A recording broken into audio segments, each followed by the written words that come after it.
Fate is capricious and unpredictable. She sometimes likes to play tricks on us.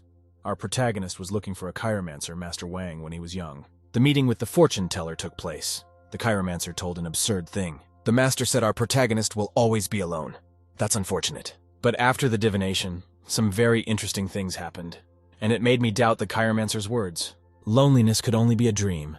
Not a day was a calm, serene life. Old Wang had died, so there was no way to tell him how cruelly wrong he had been. And here are the painted beauties, our heroines. We'll meet them later. It's an explosive spectacle, not for the faint of heart. And this is Li Yifei. He used to be an integral part of the Flying Eagle Team Special Unit. Naturally, it had its own identifying serial number. His activities were completely classified. The enigmatic Li Yifei has been involved in highly dangerous international peacekeeping operations, worked in extreme situations, flawlessly, brilliantly, successfully completed every mission. Guy's got the look of a bird of prey. I guess that's why they call him the Golden Eagle. During the last mission, a guy was charmed by a tempting serpent. Li Yifei gave in to temptation. A scandal was brewing.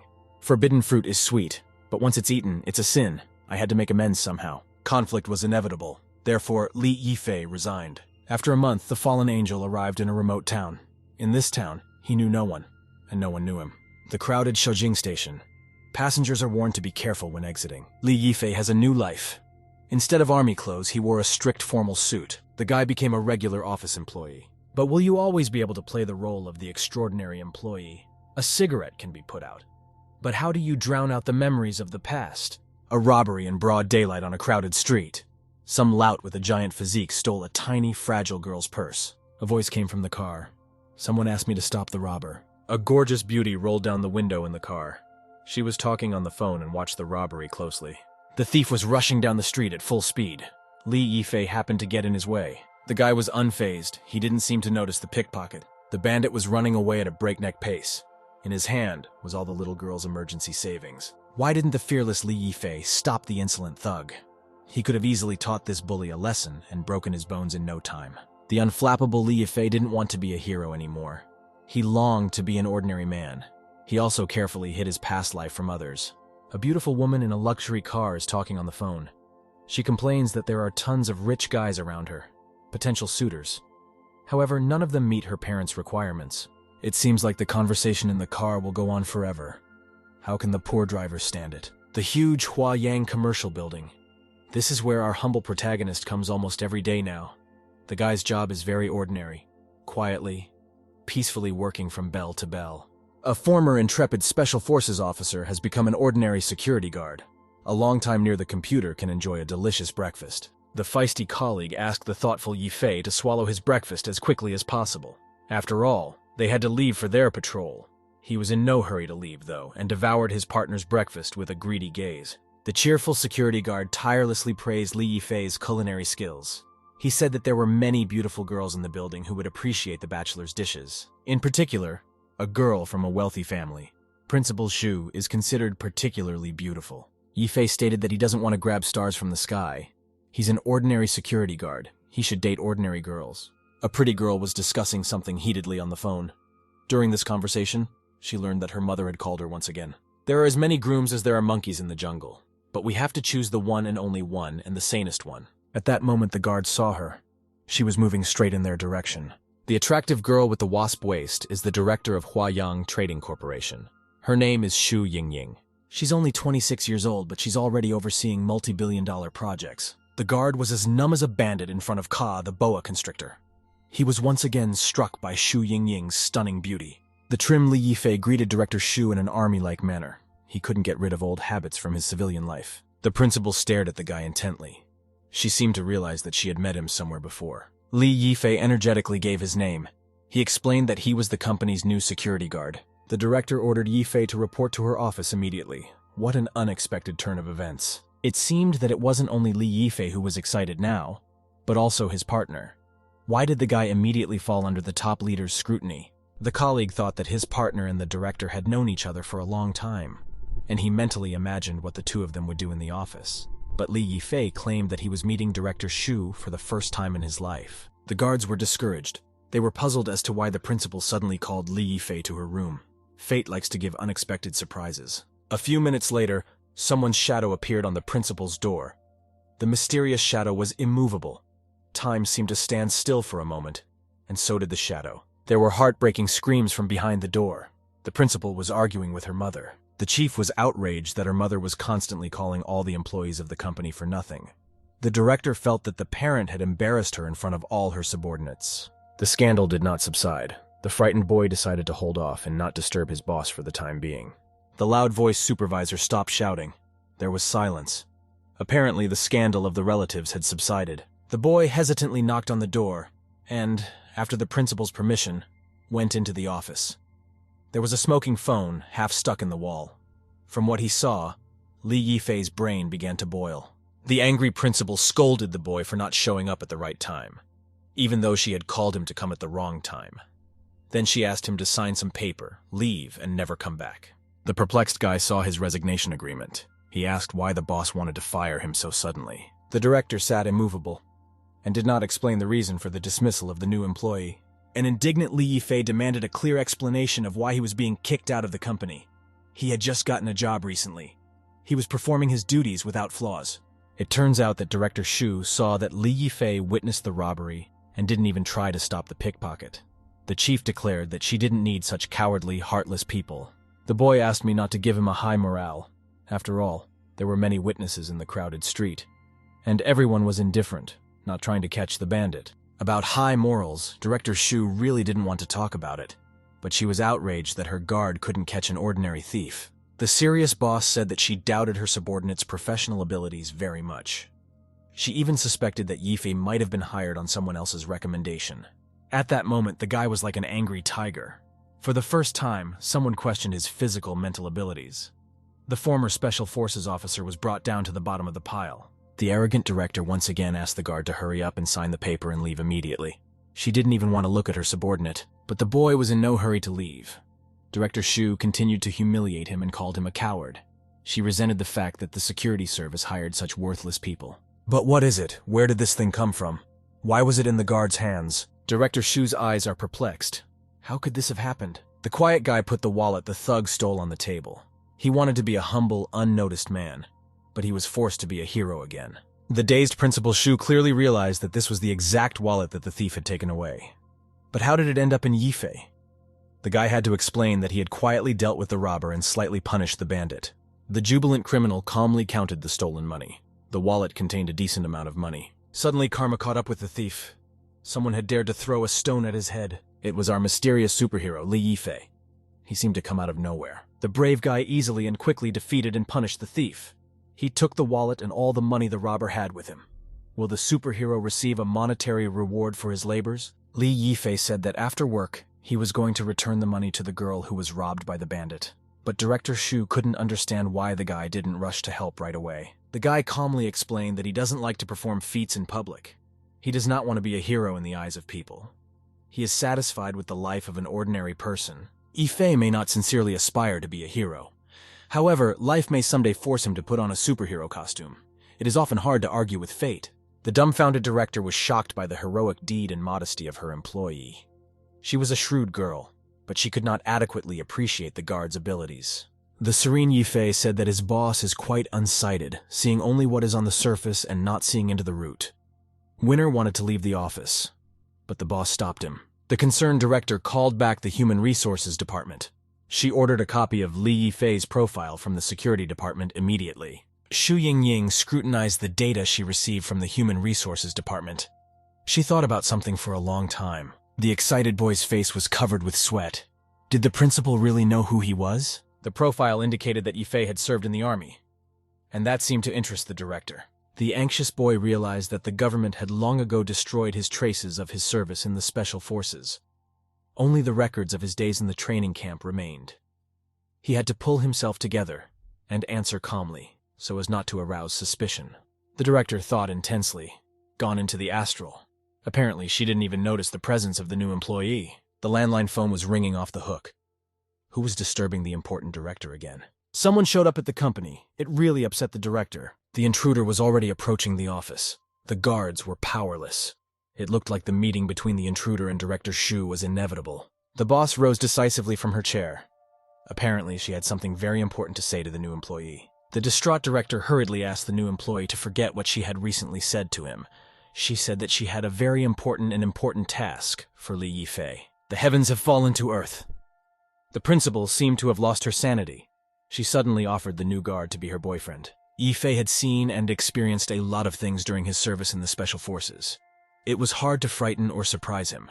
However, at this moment, he resembled a scared, defenseless little child. The director's mom was banging insistently on the door. A girl was hastily dragging a young guard somewhere. The enraged Amazon finally kicked down the door. She was furious at her daughter for not returning her phone calls, and she was ready to crash like a tsunami. But suddenly the fierce panther turned into a cute rabbit.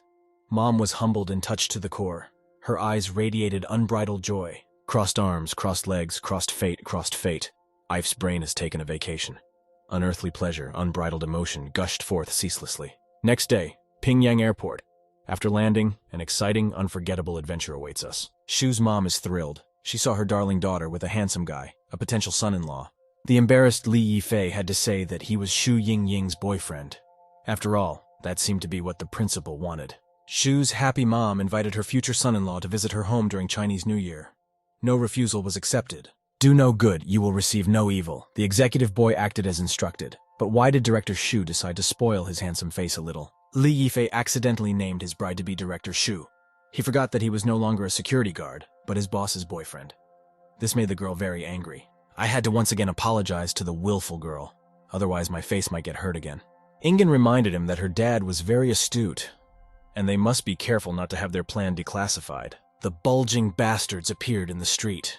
They unceremoniously offered the beautiful Ingen a drink and fun with them. The willful girl was not frightened of the insolent scoundrels and told them to disappear. She was sure of her safety. She had a guard with her and could fight. And the nasty hooligans continued to behave quite disgustingly. Someone grabbed the girl's shoulder. The insolent bastard began to look at the woman's charms with obvious interest, and admired Ingen's beauty. Suddenly, the hound scoundrel was eager to check what riches nature had bestowed on the seductive girl. He was like a lustful, beady-eyed frog. The slutty bastard couldn't move and froze in terrible pain. Yifei was clutching his arm with a deadly grip. The bad guys were clearly scared, and the girl was once again surprised by Yifei's abilities. The angry guy finally showed the dark side of his inner self, and ordered the bullies to get the hell out of here immediately. The bandits will probably remember this unfortunate day for a long time. Looks like this is the first time they've encountered such a tough guy. The hoodlum couldn't move, and was shivering with fear. The day was hot, but the bandit felt cold goosebumps on his body. The bad guy realized he wasn't seeing a human being. He was looking at the devil from the underworld. The cowardly criminals tried to protect their boss. However, they did not dare to start a fight. Ingen finally woke up and decided to call the police back, although it could have been done much earlier. Probably she was too admiring of her boyfriend's bravery and lost her sense of time and space. The gang boss frightenedly yelled for Yifei not to get very close to him. However, it was too late to repent. Is it really a lemur with its eyes goggling? Who scared this defenseless animal? Calm down. It's not a tornado. It's just Li Yifei having a little fun. And these are future trauma and dental patients. These patients are going to be in the hospital for a long time. The astonished girl realized that now Yifei was completely different from the person she knew before. He was really a devil in the flesh. The guy didn't have time to entertain himself for long, so he asked the criminals to attack him in a friendly and quick manner. Did not hesitate to attack him. But the bullies stopped. Why? Because Li Yifei had just warmed up and was getting into a frenzy. The villains hurriedly retreated. Yifei didn't even have time to enjoy the fight. The proud girl decided to praise the guy a little. She said that she liked his exciting entertainment with bandits. Ying Ying reminded the boy once again that he should be extremely careful with her strict and principled father, Se Zhengguo. The girl's dad was an army commander. He easily exposed his daughter's former fake boyfriends. Yifei asked the girl not to worry. He was ready to celebrate the Chinese New Year with her family. The savvy, diligent student easily memorized a lot of information about Ingen and her relatives, but there were still many questions. For example, were the girl's breasts real and of what size? Embarrassed, Ingen boiled over and asked me not to delve too deeply into her intimate life. There was no need to know the details. Yifei promised that he wouldn't ask unnecessary questions. In particular, he would no longer ask who Ying Ying liked, girls or guys. Ingen resented the shameless man's inquisitive nature. The impudent man even dared to cross her intimate area. Self-confident Yifei swore to Shu Yingying that he would be her perfect boyfriend during Chinese New Year, and would undoubtedly please the girl's parents. She would be his only and most favorite woman during this period. You can say and promise anything, but life makes adjustments. Sometimes it puts us through unexpected challenges. A sharp knock on the door, Ingen disturbed the silence of the night. She wanted to go into Yifei's room. A surprised Miss Shu heard an unfamiliar voice in her fake boyfriend's room. She inquired what Yifei was doing. Why did the young rascal get so flushed and frightened? What crime had he committed? And why didn't he open the door? What happened in Yifei's room? Could he be sick? Or should he be rescued immediately, given artificial respiration, indirect heart massage, and direct massage of some other organs? Half a day ago, on my way home. The car stereo says it's the 4th missing woman case in the city. Ingen warns the boy to be wary of her sister first and foremost. After all, she is quite intelligent and can quickly realize where the fake and where the real relationship is. The girl announced that she would be sleeping with Yifei in the same room tonight. No objections. It's part of a secret plan. But why was the young man silent and breathing heavily? The girl wondered if anyone was listening to her at all. The poor guy's violent fantasies are off the leash. There was no holding them back. Yifei drooled and imagined being invited to bed. It's the real Aphrodite, the goddess of beauty and love, passionately asks to share her bed with him. But fantasy and brutal reality are quite different things. In reality, the sufferer will have to sleep on the floor himself, not in bed. Club Yulan is a den of bandits, a scary and dangerous place. The disfigured criminal frighteningly tells how his whole gang was beaten up quickly and easily by some unknown guy. One blow knocked out even the strongest fighter. The head thug had been looking for this guy for a long time, but when the search stopped, the brave one showed up. A criminal mastermind is a real Julius Caesar. He does several things at the same time. He gives himself to love affairs and solves important mafia cases. The gang leader was beginning to realize that his men had confronted Berkut. It seems that Yifei's identity may be declassified. The mysterious nymph immediately suggested that such important news to inform the terrorist syndicates. After all, these syndicates have long been hunting for Berkut and offer colossal sums of money for his head. But the boss was in no hurry to go to the syndicates. He had a better idea. The finicky boss ordered fresh young virgins to be brought to him immediately. He also asked the third brother, a mysterious nymph, to kill Berkut. If the task is completed successfully, the name of the Nan Chen gang will become famous all over the world. In the evening, the long-awaited guests showed up at Shu's residence. Now the whole family would be gathered. Where's Mom? Why doesn't she meet her daughter and future son-in-law? Mom rushes out to greet her dear guests. A mystical Cerberus barked in the room. Another full-fledged member of the family is rushing over. He's the first to greet the guests. Such a sweet, loyal creature loves his owners more than they love themselves. His love is boundless. I recognized the mistress immediately. I hugged my immense soulmate. This cute creature's name is Chu Fei Fei. He missed his dear mommy very much. The four-legged family member had found a secluded, cozy, warm place to rest and was carefully studying his future son-in-law. Yifei thought the dog was looking at him rather haughtily. A smiling, polite plumber finished cleaning the toilet. The landlady promised to give him 5 stars for the work he had done. Suddenly, Fei Fei clutched the frightened plumber's arm with a dead grip. The dog growled viciously. Who is this suspicious guy? Why is he hiding his face so carefully? Yifei continued to watch the mysterious plumber carefully. Anxious thoughts swarmed in his mind. The joyful mother was welcoming her own daughter and her future son-in-law. Yifei was still thinking about the strange plumber. The tireless dog could not stay still. He had many more important matters to attend to. There were no owners, so there was no control. So the four-legged criminal decided to sneakily steal the tasty fish. The sly dog heard a familiar sound. For a moment, he forgot even about the treat. The little criminal was caught in the act. A menacing host entered the room. Everyone met the head of the family with grim, serious faces. Few dared to utter a word. The former army commander walked slowly but confidently. There was some irritation in the sound of his footsteps. The old man carelessly, sourly wished everyone a happy Chinese New Year. His face was displeased. The head of the family sat silently in his chair. The relatives stood at attention in front of him, standing at attention. The embarrassed dog behaved cautiously. He knew that the head of the family was not to be trifled with. The stern father focused his attention on his daughter's new boyfriend. There was a coldness in his demeanor, in his voice. The daughter told her dad that Li Yifei was her real boyfriend and was the manager of the company. However, the father did not want to believe the daughter. The head of the household said irritably that Yifei had broken one of the family rules. The boy smelled of cigarettes. His father hated it. The daughter indignantly declared that she had chosen the kind of boyfriend she wanted for herself. She asked her father not to interfere. The mother fiercely supported her daughter. The willful head of the family asked not to talk about his daughter's private life for the time being. Now, for some reason, he was interested in the plumber who was repairing their toilet. Yifei tensed up even more. He also thought that the repairman was very strange and suspicious. The fussy mom began to explain that the toilet was clogged, so she called a man who was able to fix it. The jealous husband angrily shouted that his wife deliberately chooses young boys to renovate the toilet, and then probably has affairs with these repairmen. The husband said he could always clean the restroom himself. The heated family argument stunned and frightened the future son-in-law. He was confused and did not know where to hide. This nightmare resembled an Olympian revolt. His relatives rebelled against the almighty Zeus, the head of the family. Yifei didn't stand idly by. He finally dared to talk to his father-in-law. The head of the family was ready to listen to the young man carefully, although he still looked down on him. Witty Yifei reminded him that his uncle was in the army, so all matters should be handled in a manly manner. The angry head of the household agreed with the boy quite readily. That's right, a man should always be a man. But why were the women in the house so disturbed? Why were they so frightened by men's way of solving problems? On Olympus, a feast of the gods, the all-powerful Zeus and the charming Apollo quickly found common ground. Ingen's father hugged the boy and said that Yifei would be his wonderful son-in-law. Caring Ying first wanted to put her tipsy father to bed.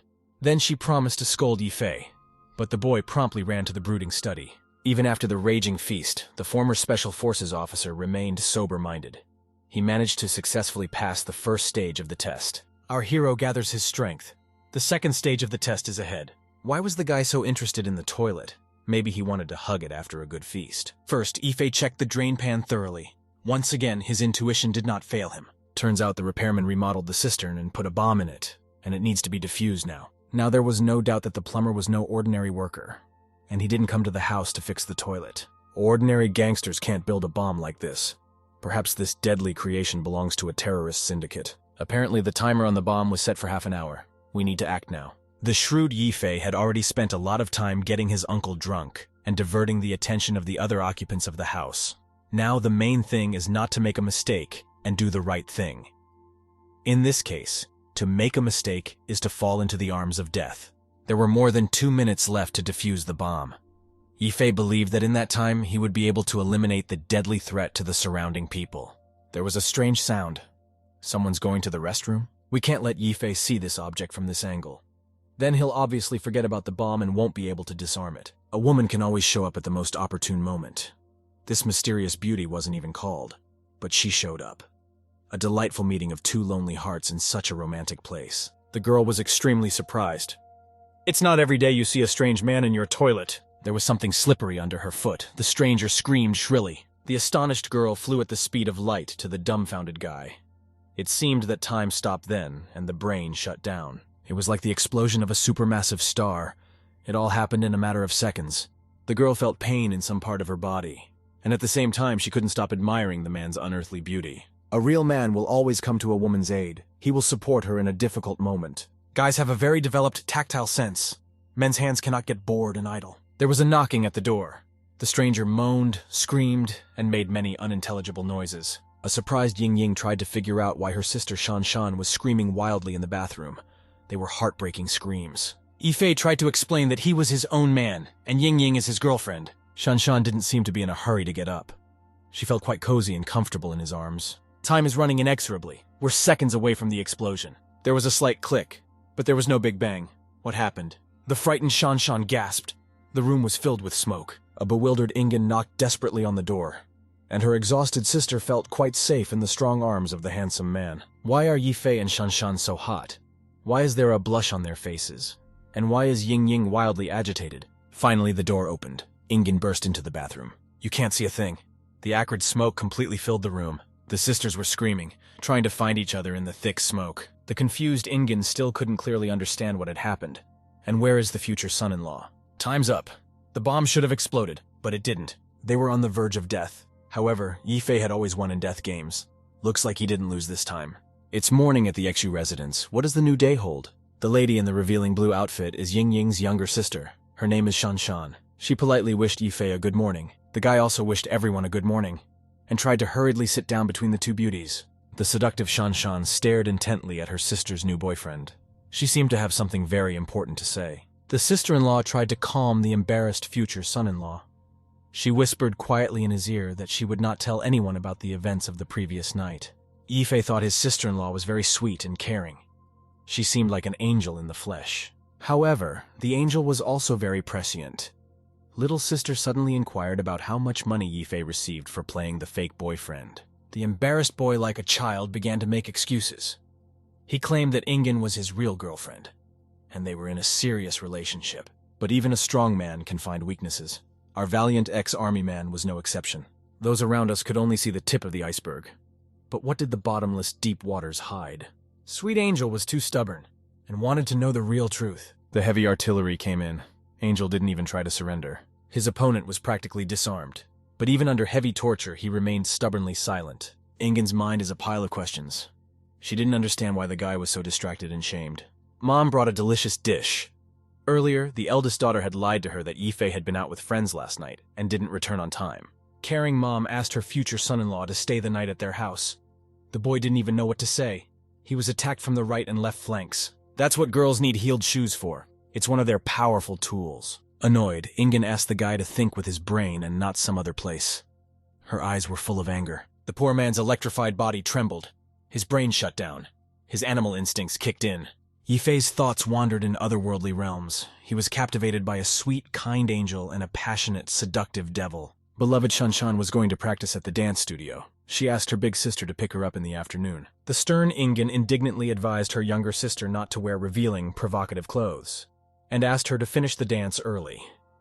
There was still some shopping to be done. This is the Shudai Fitness Club.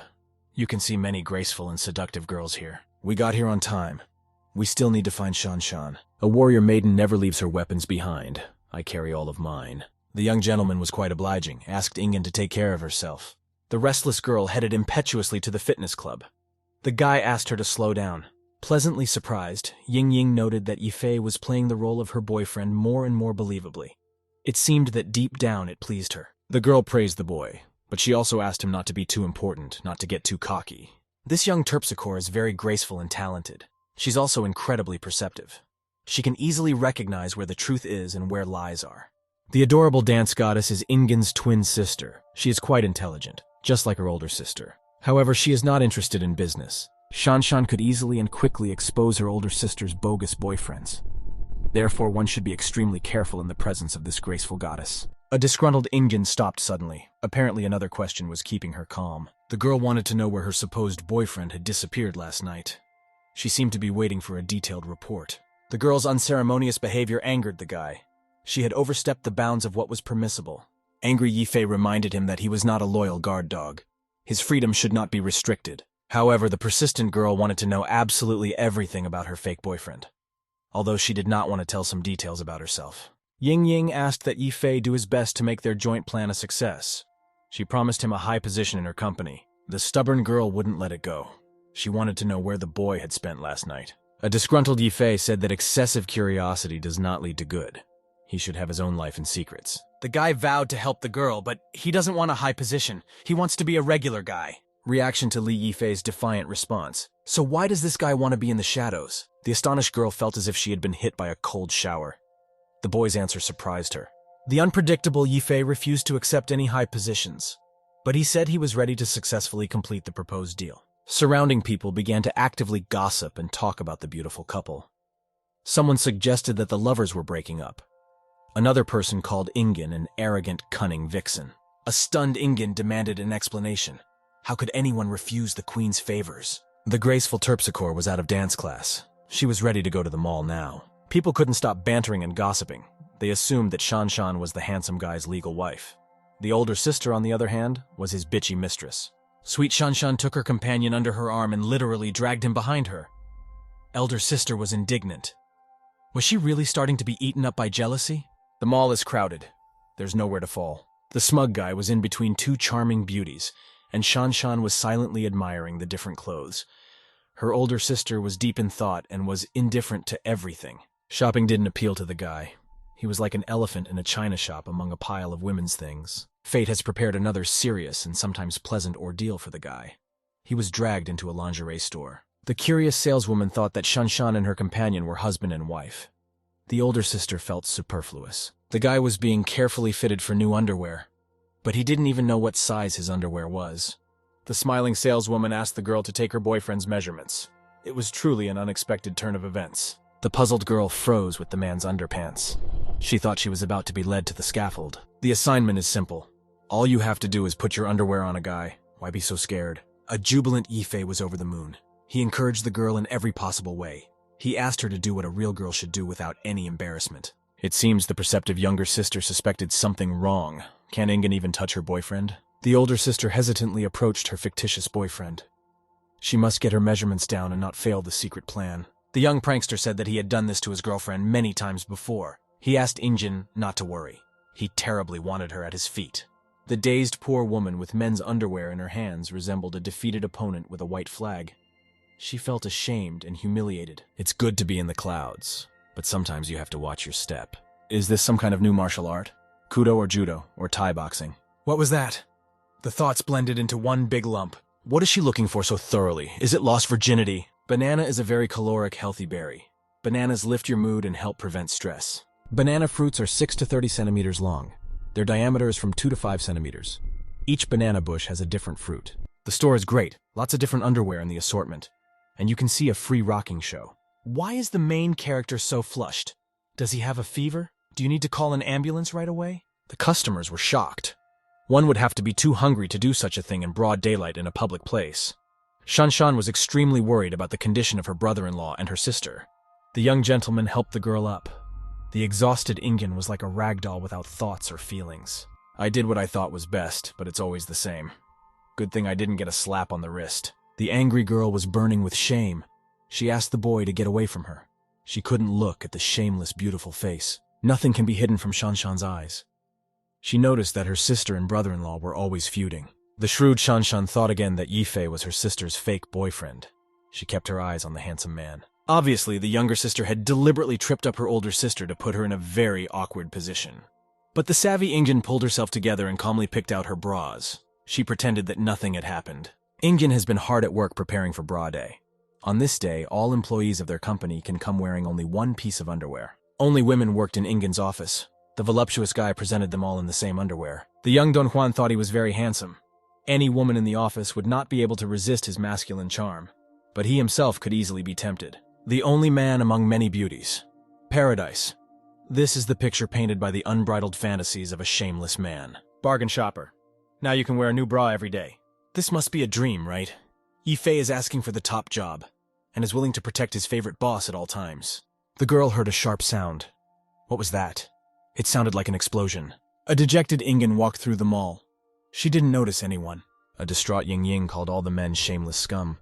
Shanshan couldn't understand why her sister was sad. It looked like Ingen was ready to explode like that firework. Emotions overwhelmed her common sense. Above the mall are a multitude of colorful fireworks. Their glow dazzles Ingen's eyes, but does not warm her soul. Who's that strange girl? And what's that sparkling thing in her hand? There was a massive explosion. Ingen was rapidly flying somewhere. The flames blazed not only in Ingen's soul, but also around her. However, there were cold goosebumps on her skin. What happened? And where did all the bras go? It seemed as if the gates of hell had opened over the mall. There was darkness and a lot of smoke. Are they alive? Or are their souls already wandering the mall? It's not the creepy devil reaching out from hell. Our superhero is coming to the rescue. The superhero's shoulders are quite broad. Behind them, the beauties are safely hidden from danger. A fiery three-way tango on the flames of the flames. This is a dance you'll remember for a long time. The rousing dance ended. The excited superhero asked how Ingen was feeling. And no one even paid attention to Shanshan. How does she feel? The boy and the girl cooed like lovebirds. Yifei was like a caring husband. The boy helped Ingen up. He was very glad that the girl was alive and well. Shanshan was very surprised by the guy's behavior. Young Terpsichore would not forget this fiery dance for the rest of her life. Yifei was simply brilliant during that dance. He is every woman's dream. Quietly dusk descended on the Sui residence. How is the restless family doing? Why is the head of the household roaring like a lion? What's wrong again? The young men stood motionless, silent in front of their father. It seemed that they were even afraid to breathe. The head of the family had already learned that there had been an explosion at the mall. He was proud of his son-in-law, and sincerely thanked the young hero for saving his daughters. The joyful Shanshan didn't take her eyes off her brother-in-law and sister. She smiled mysteriously. Shanshan finally believed that her sister had found her soulmate. She thought it was true love. A confused Ying Ying didn't dare look into the guy's eyes, and Shanshan couldn't get enough of the superhero that was in their house. Real men can always find common ground, and when they find common ground, women rest. The whole family is here, all in anticipation of the holiday. Here come the long-awaited fireworks. Are they safe? Won't they ruin the festivities this time? Midnight is just a few minutes away. May all the deepest dreams of our heroes come true. The anxious mom wished her son-in-law a good rest together with her daughter. After all, they had a hard and stressful day. A heated Ingen dragged her boyfriend by the ear to rest. The lovemaking began. This is the torture room. Pray for disarmed Yifei. No tenderness. It looks like Yifei will be beaten painfully but gently. The prisoner was patiently silent. It was hard to get even one word out of him. The ruthless Valkyrie wanted to know what Yifei's true intentions were. Why he suddenly wanted a high position in her company. Meet the girls. They're cute Siamese twins. They're always and everywhere together. A man's ego has been hurt. A man's dignity has been violated. All thoughts went below the belt. The beaver tried to jump out of the booth. He was extremely anxious. The teary-eyed boy drifted off into a world of voluptuous fantasy. Common sense had fallen asleep. The senses mixed into a mind-blowing cocktail. An eerie war began in my head. The explosions rumbled continuously. Feelings erupted like Vesuvius. The fires of passion could not be extinguished. You can't run away from the battlefield. One must stay until the victorious end. It's urgent to seize the strategic site. Then Yifei's army can defeat and capture the enemy. The restless Bobik was barking and trying to get off the chain. Tension was rising. The soldier reports that the method of covering from the sky was used very successfully. It allowed us to suppress the enemy. The strategic site will be taken soon. Never give up! Believe in victory! What is it? What has so suddenly taken the valiant warriors by surprise? The enemy has received significant reinforcements. A superpowered tank. What do we do? A giant muzzle was pointed at the ferocious enemy, and at any moment a shot could be fired. A violent fantasy attacked Yifei incessantly.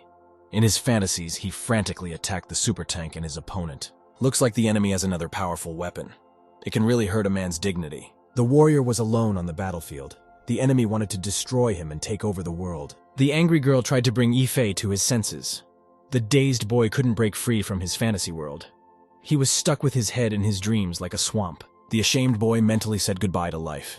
He thought that the grim reaper of death was about to appear before him and drag him to the afterlife. The merciless enemy relentlessly attacked the valiant warrior, and he was unshakably sure of his victory. Something huge and resilient was ready to pierce the confused enemy.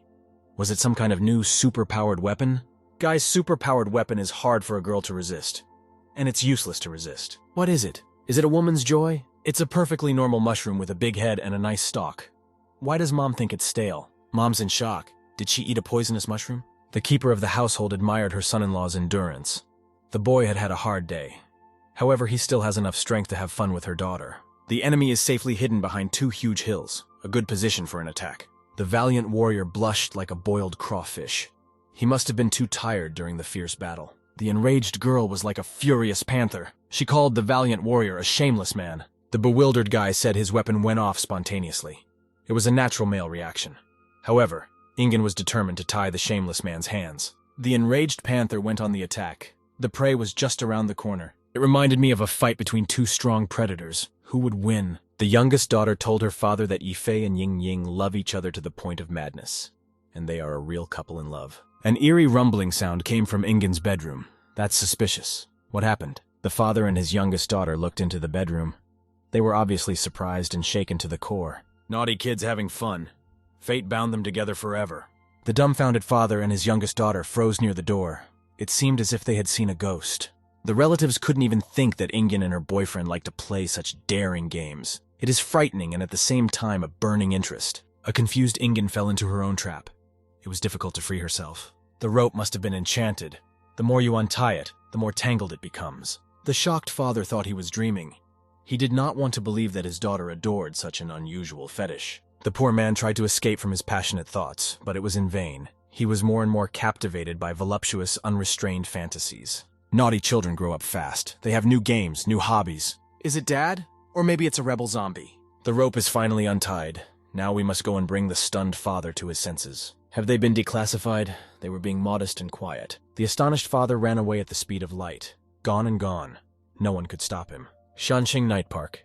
Could this be where the distraught father is hiding? Concerned Ingen and her imaginary boyfriend set out to find Dad. Why did the old man run away so suddenly? An irritated Ingen said that Yifei should have closed the door. Then Dad and her younger sister wouldn't have overheard their conversation. The daughter was sure that her father was too angry with them and had run away from home because of it. The observant Yifei saw a mysterious light in the pitch blackness. What is it? The young detective suddenly noticed someone. Ingen hurriedly made her way through the impenetrable thicket. The petrified old man stood motionless near some mystical tree. Could he be praying to some ancient, mysterious gods? A puzzled Ingen huddled in the bushes. She didn't understand what Daddy was doing here in the middle of the night. The thoughtful father plunged headlong into the memory of the events that had taken place in the summer of 1985. He still could not forget that beautiful summer. They were fond memories from his past life, and the old man decided to say goodbye to them forever. But there's no hiding the truth. All secrets come out someday. In his daughter's hand was a hidden secret that her father had kept for years. It was a secret that drove him crazy. The young men did not understand what it was, and why did it agitate the father so much? Why would an old man want pictures like this? Who's in the picture? The surprised Yifei didn't even realize that the old man was into such passionate games. This is awesome. Once upon a time, an old man liked to play funny games with the beauty Christina. During this game, they used different ropes, whips, and now the old man lamented that his fetish had been inherited by his eldest daughter. The father sobbed and grieved that his daughter had followed in his footsteps, and the surprised Yifei could not even guess that Ying Ying had such a secret fetish. Apparently, even the girl herself didn't know about it. The old man decided that all his romantic flings of his past life should immediately fall into oblivion. No trace could be left behind. Out of sight, out of mind. Curious Yifei inquired if Ingen really liked tying up, but the girl reacted rather annoyed at such curiosity. Ingen said she didn't like being tied up or tying someone up. She didn't give a damn about that fetish. She was worried that their secret was out. However, her father's secret affair upset Ingen the most. She had always thought her father was the perfect family man. In the morning, the Shu family gathered around the table. Everyone hesitated to say a word for a long time. The agitated old man was having thoughts. Words stuck in his throat. The older daughter and her fictitious boyfriend are tense. They also don't dare to strike up a conversation. The sly little sister hides her mixed feelings. There's a lot she wants to know, but she's afraid to ask. The puzzled father thought that his daughter might not have inherited the strange fetish from him. Maybe it was the son-in-law who had led her astray. My father finally admitted that he had heard what Ingen had been talking about with the boy in her bedroom yesterday. Apparently, it wasn't easy for the old man to admit it, so the father had the young men's plan declassified.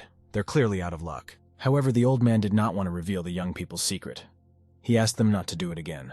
The restless father wished to know who was the source of the evil.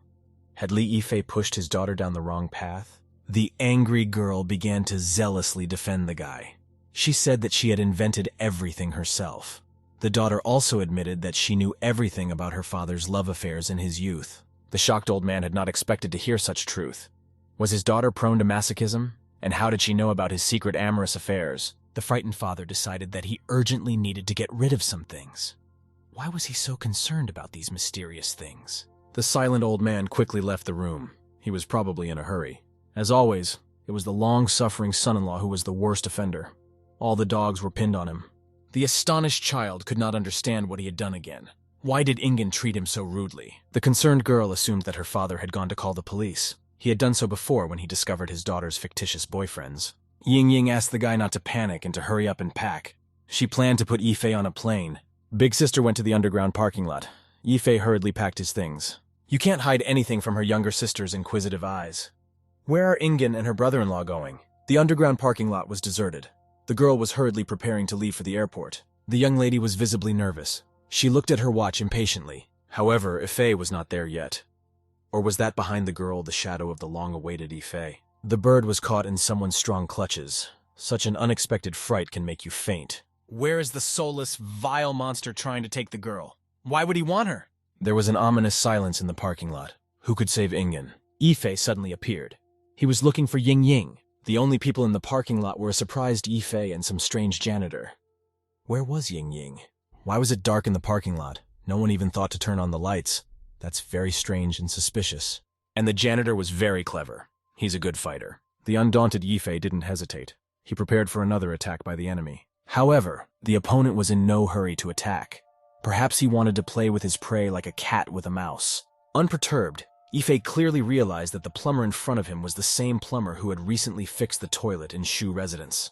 The mysterious rascal didn't think that he would be exposed so quickly. The brazen criminal praised the guy's excellent instincts. He called Yifei the Burkut. Turns out the truth is slowly coming out. Suddenly, a brash janitorial plumber has turned into a sassy girl. She's a member of the Nanchung gang. Her nickname is Red Dress. The daring lady proudly declared that she was a representative of the Nanchen gang. But Yifei didn't seem to know of such a gang before. The self-confident criminal thought that Burkut was shocked by the prestigious name of the said syndicate. and thought Yifei was a very naive, defenseless guy. A surprised Burkett said he had never heard anything about this syndicate before. He was sure that the little-known gang was rather worthless and not worthy of his attention. The annoyed criminal didn't like the guy's bad reviews of her gang, so she went on the attack. Burkett couldn't figure out what he should do with this restless fiend. The furious lady was clearly begging for a beating. But a fight was inevitable. It was too late to run away. The fierce young woman circled around Burkett like a whirlwind. She swiftly struck blow after blow. Yifei realized that the infuriated lady was not a bad fighter. However, he was in no hurry to attack his opponent. Burkett had never fought a woman before. That's why this time, too, he was in no hurry to land at least one blow. The angry lady was glad that she had found the Achilles' heel of the undaunted superhero. The unfamiliar young lady suddenly said that Ying Ying had called out strongly for Yifei's help before she lost consciousness. And that apparently really touched the guy. When's that strange beast going to stop? She stuck to the guy like a bath sheet. The unperturbed Burkett was firmly on his feet. He was only defending himself the whole time, but not attacking. It looked like the evil beast had used all its strength. However, the brave guy didn't even move. Burkett clearly didn't want to fight, but he really wanted to know where Ingen was. The shapely beauty promised to tell where Ying Ying could be found. However, Yifei has to defeat her first. The heated mystery lady could not calm down. How and with what to extinguish her unbridled anger? The reserved guy admitted that he doesn't like to fight with girls. However, he has no choice. Burkett realized that if he won, he could find Ingen, and he stopped hesitating. The confident lady was convinced that victory was in her hands. Probably a new battle plan was born in her mind. A fire extinguisher saves people from a fire, but sometimes it can also be used as a weapon. On the battlefield, all means are good. The astonished Yifei had clearly underestimated his opponent. He didn't expect that his opponent had hidden such an unusual weapon. The vicious beast attacked Burkett relentlessly. He defended himself again. It seems Yifei has found himself in the deadly embrace of a mysterious lady. Will he be able to escape? Sector A of the underground parking garage. It seems quiet in here. Who is this man? What's he doing in a parking lot all alone? The sentimental old man thought he had to get rid of some things, but apparently he was in no hurry to part with these mysterious things. The ex-army man thought that mysterious things should not be left at home. He wanted to bring them to some mountain and get rid of them. Grief clouded the mind of the grieving old man. He was too absorbed in his thoughts and ran away from reality. The old man didn't seem to notice anyone or anything. He was anxious. The huge laggard suddenly attacked the old man. The stranger's blow was very strong and unexpected. The ex-army man collapsed to the floor. I guess he didn't even realize what had happened. This is Brother Hu, a representative of the Nancheng gang. Big Brother asked him to deal with a retired general. Brother Hu defeated the former soldier with one punch. Sector B of the underground parking lot is very hot and noisy. The fun continues. There was a goddess hovering in the clouds. She must have been watching the life of the earth from heaven. Suddenly, someone said that the enemy should first be thoroughly investigated and tempted, then attack lightning fast when the enemy is paralyzed. These words shocked the mysterious lady. The dazed young lady realized that she was dealing with a very dangerous opponent.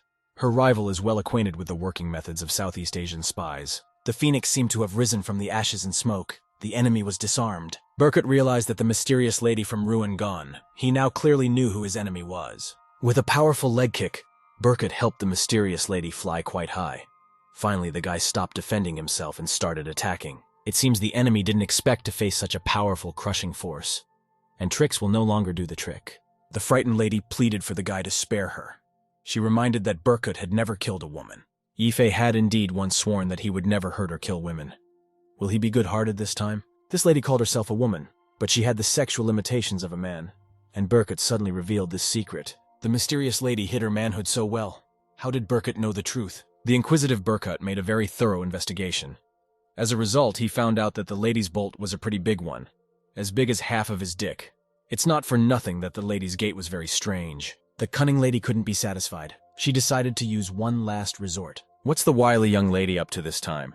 Does she have some other deadly weapon hidden somewhere? The lady knew that guys love ruin-gone brides and trannies, so she suddenly offered to be Burkett's bride. The young lady's charms must have turned him on too much, and he couldn't stop. The love game had begun. It was a passionate, unforgettable spectacle. The lady with the mail rod felt that she was about to turn into a breathless corpse, but she wanted to live. At the moment of the fierce fight, the mad lady felt a surge of strength. She called upon all the higher powers of heaven to help her. The enemy did not give up and fervently resisted. Although the enemy's forces were running out, the manhood was broken. It was beyond repair. Berkut found the most painful and vulnerable spot of his enemy. A terrible pain pierced the enemy from heel to toe. Now he was a real woman. It was an unforgettable experience. Turns out Berkut is also an excellent neurosurgeon. He can remove a manhood without a scalpel. Suddenly, someone said that Yifei was great during the fight.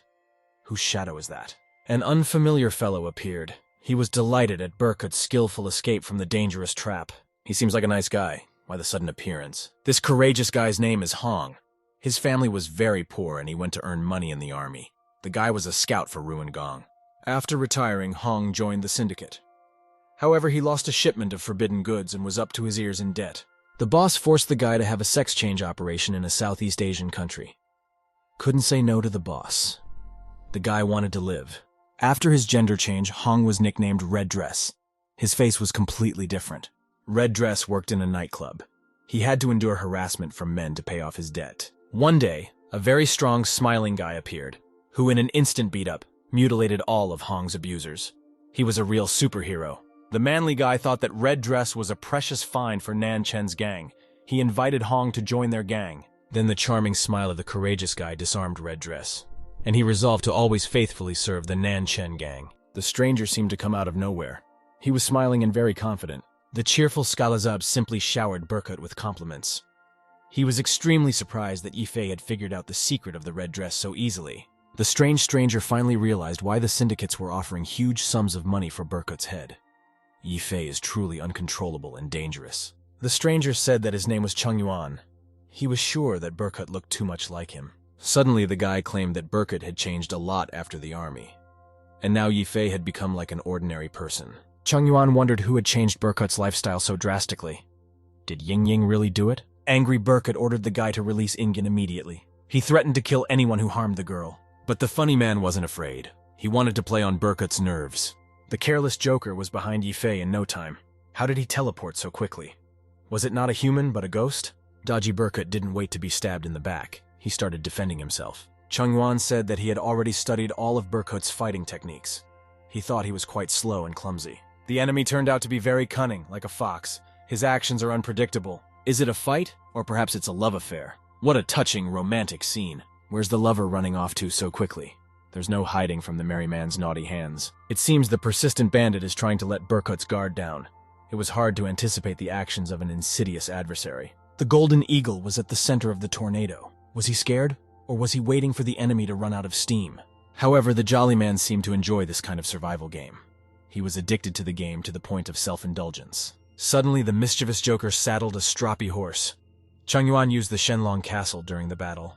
Why doesn't Berkut even try to defend himself? Did he really lose? Shenlong lock is a very effective martial arts technique. Only the most talented and diligent fighters can master this technique. With this technique, you can easily defeat tougher and stronger opponents. Even a giant is far from being able to escape from this castle. The strongest opponents weep and beg for forgiveness when they enter Shenlong Castle. They become completely helpless and defenseless. Such a horrible castle is what Berkut has fallen into. Chung Yuan said that Yifei should surrender immediately. It was useless to resist. Can Berkut escape the new trap? He seems to be on the verge of death. Yifei felt a terrible pain and discomfort. However, he was unwilling to give up. Chung Yuan said that only an American captain he knew could break the Shenlong lock. This captain must have been a tremendously strong giant. However, Berkut, as an experienced, talented burglar, easily found the key to the complicated lock. He's free. Now Berkut wanted to teach the swaggering bastard a lesson. The sword of justice is upon the enemy. The master had once warned Chung Yuan and his other disciples that there were some very powerful people who could escape from Shenlong Castle. But apparently, the overconfident boy didn't even believe his master. And those who can tear apart Shenlong Castle are best not to fight. You should run away without a second thought. However, the avenues for retreat had been destroyed. We had to humble ourselves and accept the punishment for the sins we had committed. Master was right. Why didn't Chung Yuan listen to him?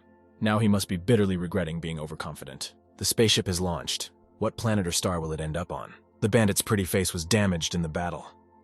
How can you smile now if you don't even have teeth? Here, one must always use one's knowledge and skills carefully and listen to the older, wiser masters. Chung Yuan disobeyed the master and went his own way, for which he was now punished. Don't tease the beast. An angry predator is hard to tame. It's the owner's fault, but it's the pretty face that's hurt. The cocky thug won't be able to smile for long. The undaunted enemy had become a punching bag. The golden eagle was relentlessly striking blow after blow. That's not an owl. It's the enemy's bulging eyes, full of fear and despair.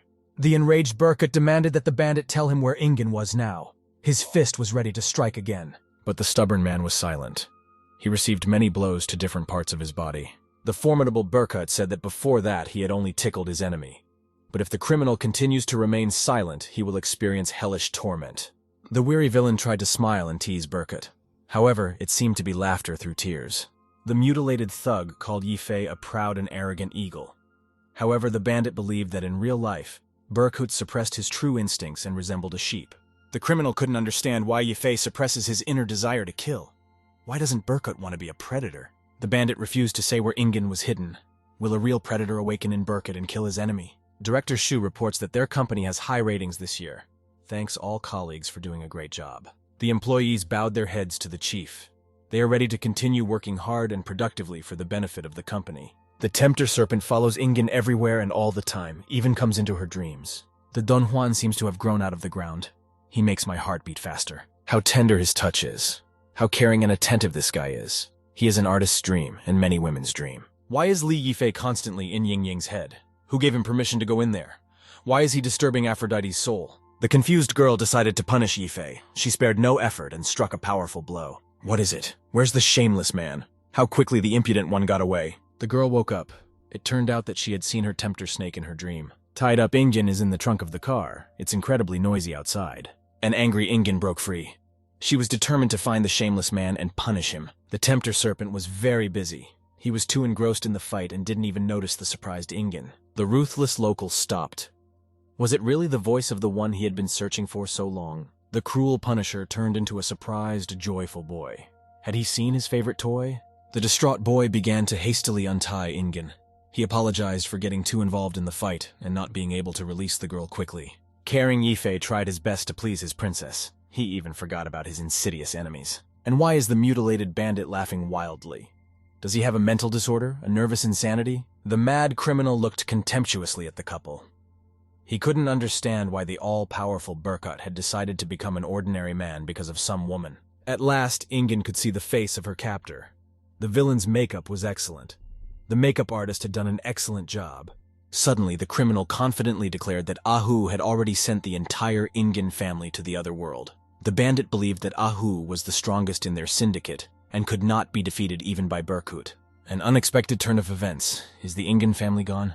The crazy maniac did not stop talking. He believed that the girl and the guy would hate themselves for the rest of their lives and regret that they could not help their close, dear people. Where's that big guy coming from and where's he going?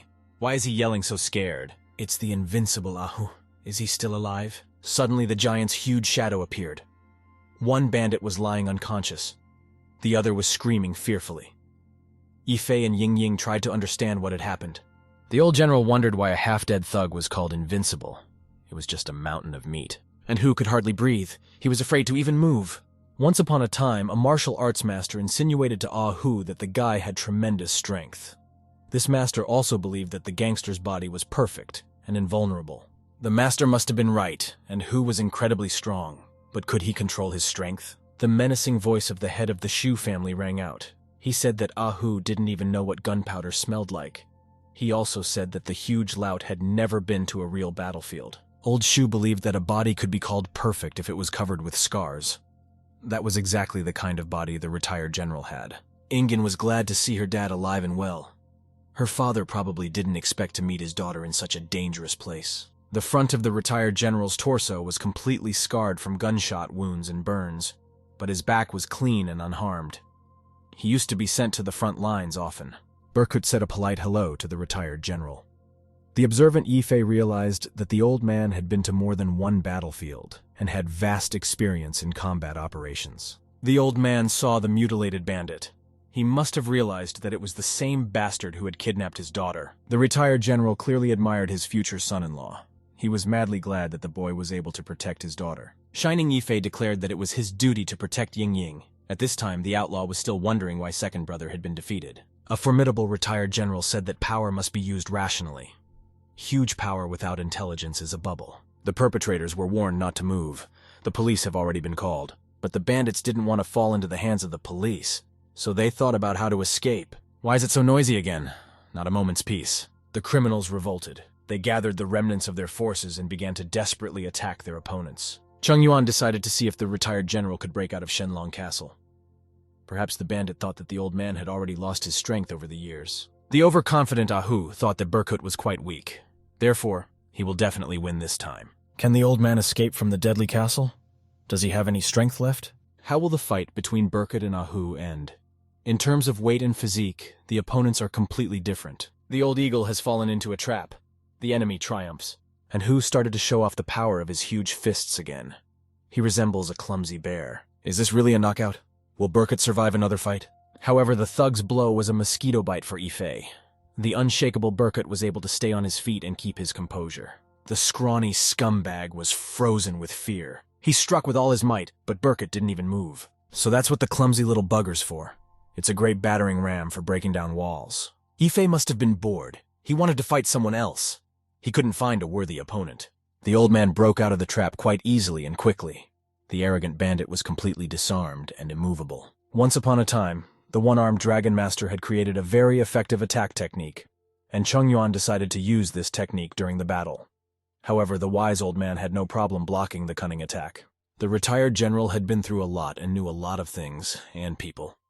He suddenly said that the master-defeated criminal had 2 scars on his face and 1 hand. The young thug was extremely surprised that the old man knew his superior master Li Yinglong so well. That was why the general could easily guess what martial techniques his opponent could use. Suddenly, the old man confessed that he had put the one-handed dragon into the grave with his own hand. It happened during the war in Rouen. The death of the master finally threw the unlucky man out of his mental equilibrium. After all, the boy idolized his teacher and considered him his life ideal and role model. The bloody criminal was screaming in pain. His arm was broken. This was the old man's way of punishing the bandit for daring to touch his family. Berkut was moping. His fists itched and he wanted to fight. But there were no more punching bags. All good things come to an unfortunate end. Berkut's still got a lot of energy left in him. He didn't even have time to blow off steam properly. The huge punching bag had run off somewhere. Bored Berkut wanted to perfect his side and straight punches. But there was no punching boy. The police showed up on time.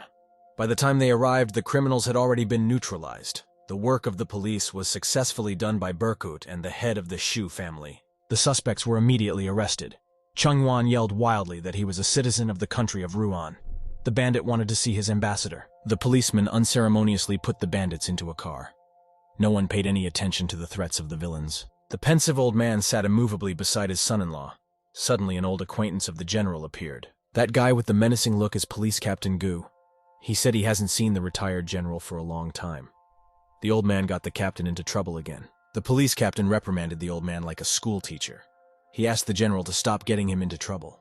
The stern captain said they had very little time. Life flies by quickly. The old man sat immovable, like a diligent student. Often a multitude of memories prevented him from seeing the present. The police captain wanted the general not to be so careless and to take care of himself. You can't live for an encore. The friends cheerfully greeted each other with friendly fist bumps. The old man said that he missed the captain's late father very much and wished to visit him in the afterlife. The observant Berkut realized that Father Ingen and the police captain were old friends, and they seemed incredibly happy to see each other. A man approached a retired general and said he wanted to marry his beautiful daughter. But the old man replied that there was already a beautiful guy in Yining, Li Yifei. The man was greatly annoyed when he saw Ingen's boyfriend. Now the general's daughter would never be his wife. The endless chatter of the people around him bored Yifei. He began to have anxious thoughts. The old man looked at Li Yifei sadly. Was he really so worried that a bad habit would ruin his son-in-law's health? The general cried like a child.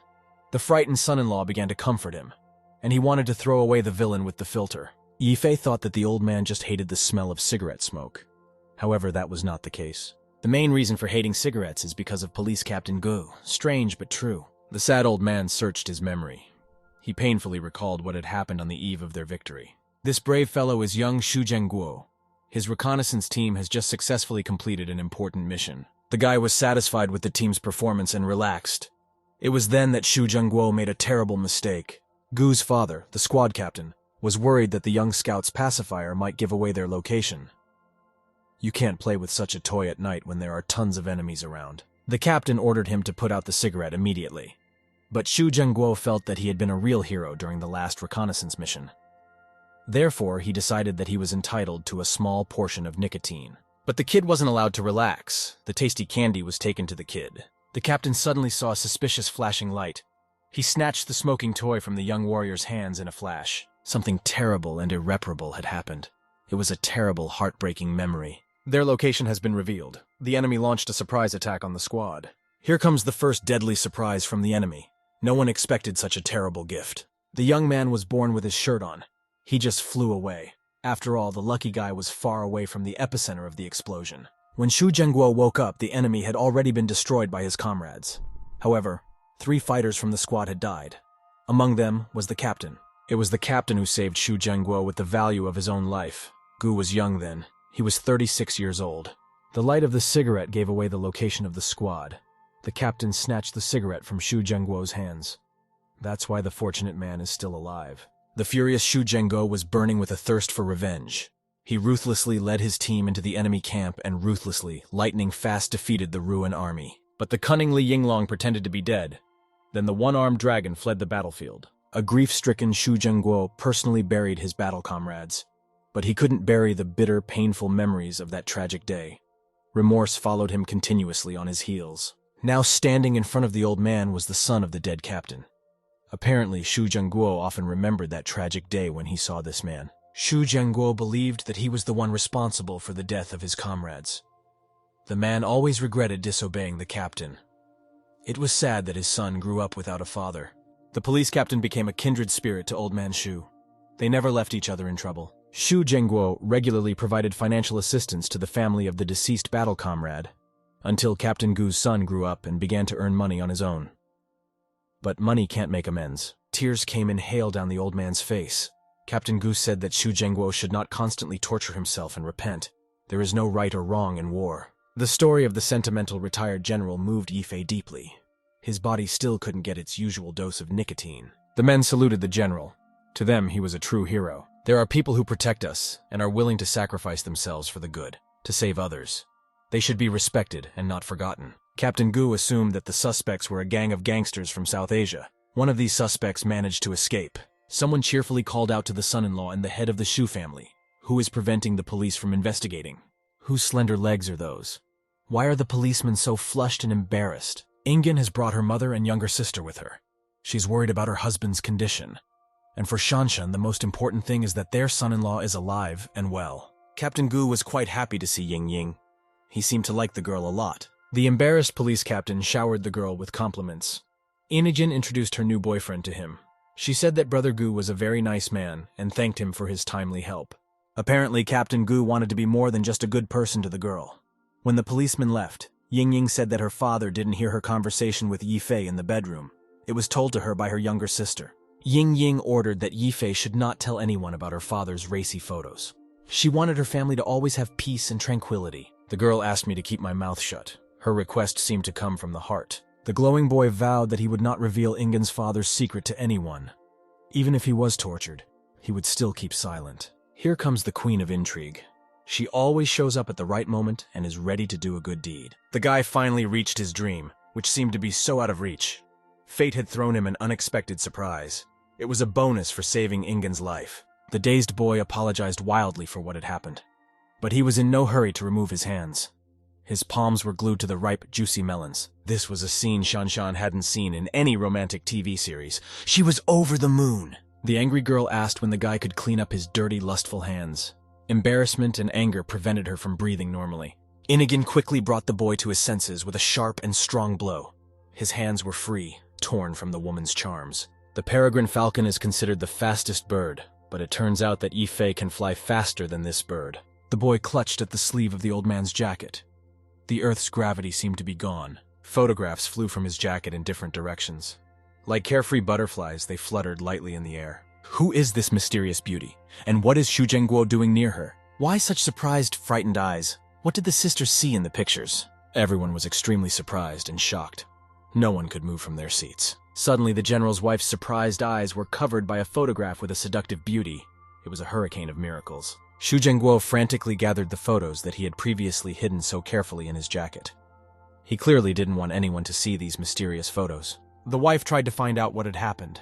The husband was numb with fear. The wife wanted to know the truth.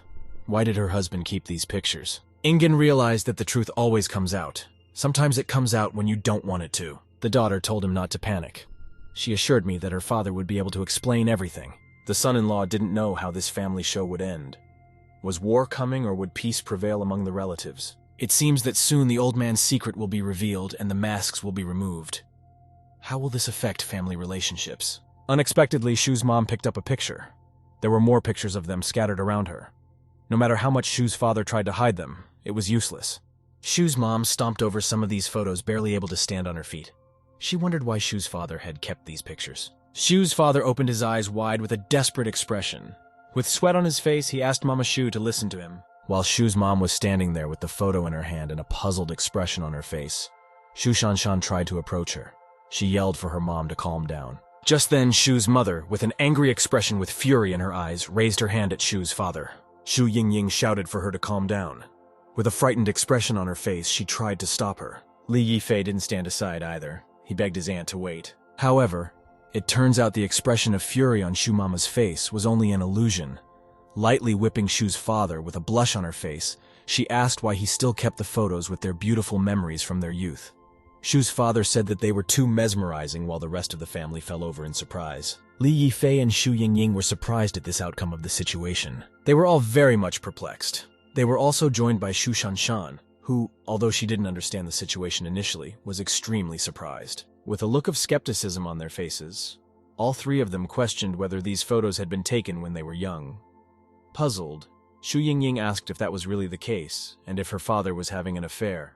With an embarrassed expression on her face, Shu's mom said that his father Shu wouldn't dare to have an affair, because she was very beautiful, and in her youth, Shu's father Shu was literally charmed by her. But she also said that Shu's father was extremely courteous, and all these photos were the fault of his request. Shu's mom said she didn't expect her husband still had them, although he said that he didn't dare to throw away the photos, because they were evidence of their love. He also said that Mama Shu is still as beautiful as ever. All three of them stood in a stupor while Shu's mom said that maybe she shouldn't say that in front of the kids, and asked them to postpone the conversation until tonight. Everyone was about to leave when a policeman called out to the protagonist and asked him to go to the police station. Li Yifei started to say that he was also a victim, but the policeman was adamant. He said that as long as the investigation was not over, he was still under suspicion. But suddenly, Shu's father called out to the policeman. The policeman turned his head in the direction of the source of the sound with a nervous expression. With a grim expression, Shu's father told him to listen to him. Squinting his eyes, Father Shu said that Li Yifei was his son-in-law. The policeman and Li Yifei directly dumbfounded, turning their entire bodies towards Father Shu. At the same time, Mama Shu and Shu Shanshan were also extremely surprised and looked at the source of the sound. Shu Yingying was no exception. She even opened her mouth in astonishment. At the same hour, with a grim expression on his face, Father Shu asked the policeman if he understood everything. The man started to back up. He told the old man not to worry, because he only had to take his statement, and asked him not to look at him so murderously. Shu's mother took a swing at her husband and hit him on the head, lamenting that he had frightened the policeman. Xiaogu was dumbfounded at this scene, thinking that he had become a different person. Shu Yingying walked over to the raucous company and called out to her father. With a serious expression on her face, she asked why Shu's father called the protagonist son-in-law, since he disliked him so much. Father Shu clapped the protagonist on the shoulder. He was surprised at the unexpected movement on his part. Looking at the protagonist with a mesmerized expression on his face, Father Shu said that a man who likes tying up can't be bad. Shu Yingying was extremely surprised by this. She raised one eyebrow and only wondered in her mind if Shu's father didn't understand. At the same time, the rest of the company was extremely surprised by this remark. Li Yifei himself marveled at him, only imagining the way he had been taught to tie up the turtle. Clenching his fist, he realized he had lost the thread of his father's thoughts, but he didn't care anymore. With a serious expression on his face, he confidently said not to worry and just trust Yingying, thinking that he had already accomplished his mission. Just then a fire extinguisher suddenly flew into his face. It turns out that it was Shu Yingying who hit the guy so hard, he immediately fell unconscious. At the same moment, Shu Yingying threw back the fire extinguisher and grabbed the man's leg. She decided to move on, pulling the man's leg. He hit the lantern very unluckily, but because he was unconscious, he couldn't even say anything. Shu Yingying had already disappeared behind the alley, still dragging the poor guy like a sack. All this time, Shu's father stood in a stupor, still trying to reach out to the guy. At the same time, Shu Yingying started beating up the protagonist. She said that nothing could clear our name now, and asked why he agreed. She clearly didn't care about the guy's attempts to justify herself. The rest of the company looked puzzled at the situation while Shu's parents whispered about the reasons why Shu Yingying was beating him like that. The next day, the group was already at the airport. Li Yifei was covered in bruises and had black spots under his eyes. Shivering at the amount of luggage, he realized in his mind that he looked like a panda since he was walking around with those black eyes. He even wondered why he found it so familiar. It seems like Shu Yingying likes to take revenge. Shu Yingying and Shu Shanshan were talking amongst themselves about why Shu's father hadn't come yet.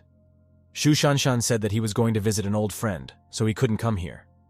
At the same time, the policeman called out to Shu Yingying. He said not to forget about him and to come visit more often. Shu Yingying thanked him for coming to see them off, and she also called him a good man. The policeman recoiled with tears in his eyes. After all, he had only been called a good person. At the same time, Shu Shanshan asked if Li Yifei really knows teacher Chao Ya. Shu Yingying turned around at the source of the sound. It turned out that Shu Shanshan had hugged the guy so tightly that his head was in her chest. The guy didn't know where to put himself out of embarrassment. The girl thanked the one for even being willing to provide it to her, with the same expression on her face and a smile on her face. She told him not to lie to him, because there was no way he could know the most famous dancer in the country. Getting out of Li Yifei's embrace, Yifei said that they were really friends and he could introduce her to her. At the same time, Shu Yingying took the protagonist by the collar. With a serious expression on her face, she headed for the plane, dragging the protagonist behind her at the same time. The rest of the company began to say goodbye to them. At the same time watching the airplane take off, Shu's father said to treat his daughter well. Toth sank into reminiscence, looking closely at the photograph. As if addressing the man depicted in it, he said that he realized his mistake. Looked in the distance, Shu's father said that he had successfully quit smoking, and all his acquaintances had already grown up. Also said that it would be good if he could see it. It wasn't long before they arrived in the city of Yi. Li Yifei finally got out of the car after all. Opening the door, Li Yifei saw people beside him greeting him. Well, here was the beautiful weather. The sun was shining all over. However, it was not the sun that was blinding my eyes. Leaning on the arch of the door, Li Yifei wished everyone a good morning. 4 beautiful girls greeted him. One of them held out breakfast. Another said that the principal had invited him to the office.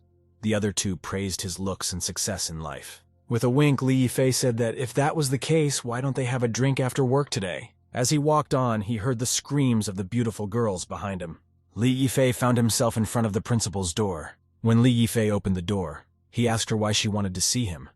Jumping up and down, the principal with a blush on her face was overjoyed to see him. She immediately walked over to the main character, snuggling up to him and thanking Li Yifei while the guy told her not to. At the same time, the girl said that she would give it to him, gradually taking off her clothes. Li Yifei jumped up and down from what was happening. Throwing his shirt over the protagonist, Li Yifei was already presenting an indescribable sight. Li Yifei pulled the shirt off his face and asked with a blush what happened to her. However, it turned out to be not Shu Yingying, but a demon very similar to her. She said to stop acting stupid since his identity had been revealed. She assumed that he had gotten close to her in order to attack her. Pointing her finger at the guy, she said she was about to do something to him. A red ray was released from her finger. As a consequence of this, Li Yifei was surprised, for all of his clothes were missing. At the same time, the demon punched the protagonist in the groin, laughing and calling him a corpse. However, it turned out to be just a dream. The protagonist finally woke up with an unbelievable scream and fright on his face. The same Li Yifei realized that it was a dream and asked himself why he bought such a stupid pillow in the form of a ram's head. Barely recovered from his nap, he began to prepare his breakfast. Then he made himself a big hearty breakfast, consisting of chicken leg and rice with extras. Right after that, Li Yifei went to work. He stopped as he was waiting for the shuttle bus. Finally inside, Li Yifei, like many other men around him, took out his phone and started watching the news. At some point, some girl fell on the main character. He finally got off his phone and looked at the victim. The girl, still leaning on the man, immediately apologized, averting her eyes. Li Yifei said it was fine. He finally got a good look at the girl, and realized that she was the schoolgirl who had gotten into trouble for stealing the bag. Looking closely, there was a grown man standing behind her and sticking his hand under the girl's skirt. That man, or should I say pervert, was breathing heavily into the girl's back. However, Li Yifei could not tolerate such bullying of a girl. He immediately grabbed the rascal's arm. However, he grabbed so hard that that person's hand even began to tremble. Li Yifei shouted at the fat pig to stop. The pervert, covered in sweat from the pain, yelled out what this had to do with the protagonist. However, Li Yifei did not like this response. He squeezed the rogue's hand with even more force. The man's eyes bulged with pain as a consequence of this action. At the same time, Li Yifei was already furious, wryly asking if perverts could argue, and then he shouted for the man to get lost. As the man ran out of the protagonist's sight, he thought to himself and tried to calm down. At the same time, Chu Xiaoyao cried and thanked the protagonist for saving her. Li Yifei had clearly gotten used to it by now, and said that it was fine. However, at the same time, the bus decided to stop unexpectedly. Due to Chu Xiaoyao not holding onto the support at that time, she abruptly ended up on the main character's chest. Li Yifei, not expecting such a sudden move, blushed heavily. At the same time, Chu Xiaoyao, who was feeling dizzy, said that she didn't feel good about something. Her eyes blurred abruptly and she fell unconscious. A little later, Li Yifei Chu Xiaoyao was sitting in the park. Li Yifei, thinking that the girl would benefit from the breakfast more than him, gave it to her. Chu Xiaoyao asked if she could really eat it, to which Li Yifei said yes. After tasting a bite, Chu Xiaoyao said that the food was really delicious and praised the main character's cooking skills. Li Yifei said that since she was dizzy, she shouldn't skip breakfast, especially when she was at such an early age. At the same time, he looked at his watch and realized that he was late for work. Li Yifei thought that every time he sees a girl and she's either being robbed or harassed, and it seems like she's really out of luck. He already thought that she was so hungry now that she was about to faint and wondered if she might be a fraud. After eating all of the protagonist's breakfast, Chu Xiaoyao apologized to him that she had eaten all of his bento and that she would repay him next time. Saying that there was no need for that, Li Yifei was once again convinced that someone like her could not be a cheater. Getting up from the bench, Li Yifei said he had to go to work and asked her to be careful. Chu Xiaoyao thanked the man once again. Unexpectedly, Li Yifei bumped into another passerby with his shoulder. Turning around, Li Yifei looked at the perpetrators of the event. That man was wearing an extremely odd-looking uniform with a dragon image on it.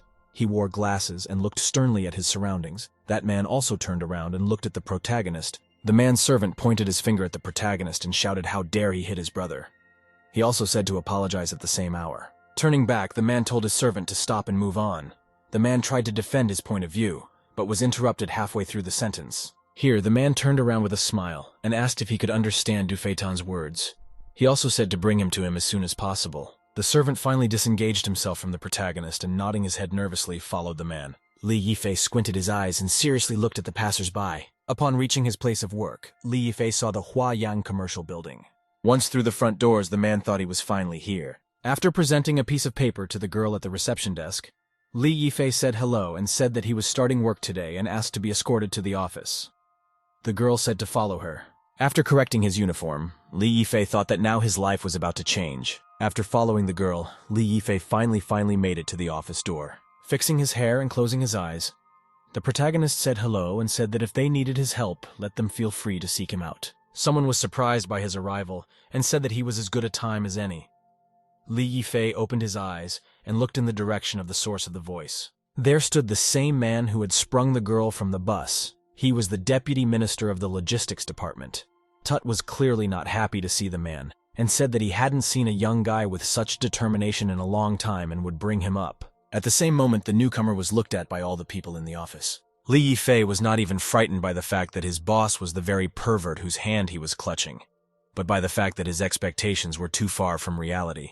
One man spoke first and said hello.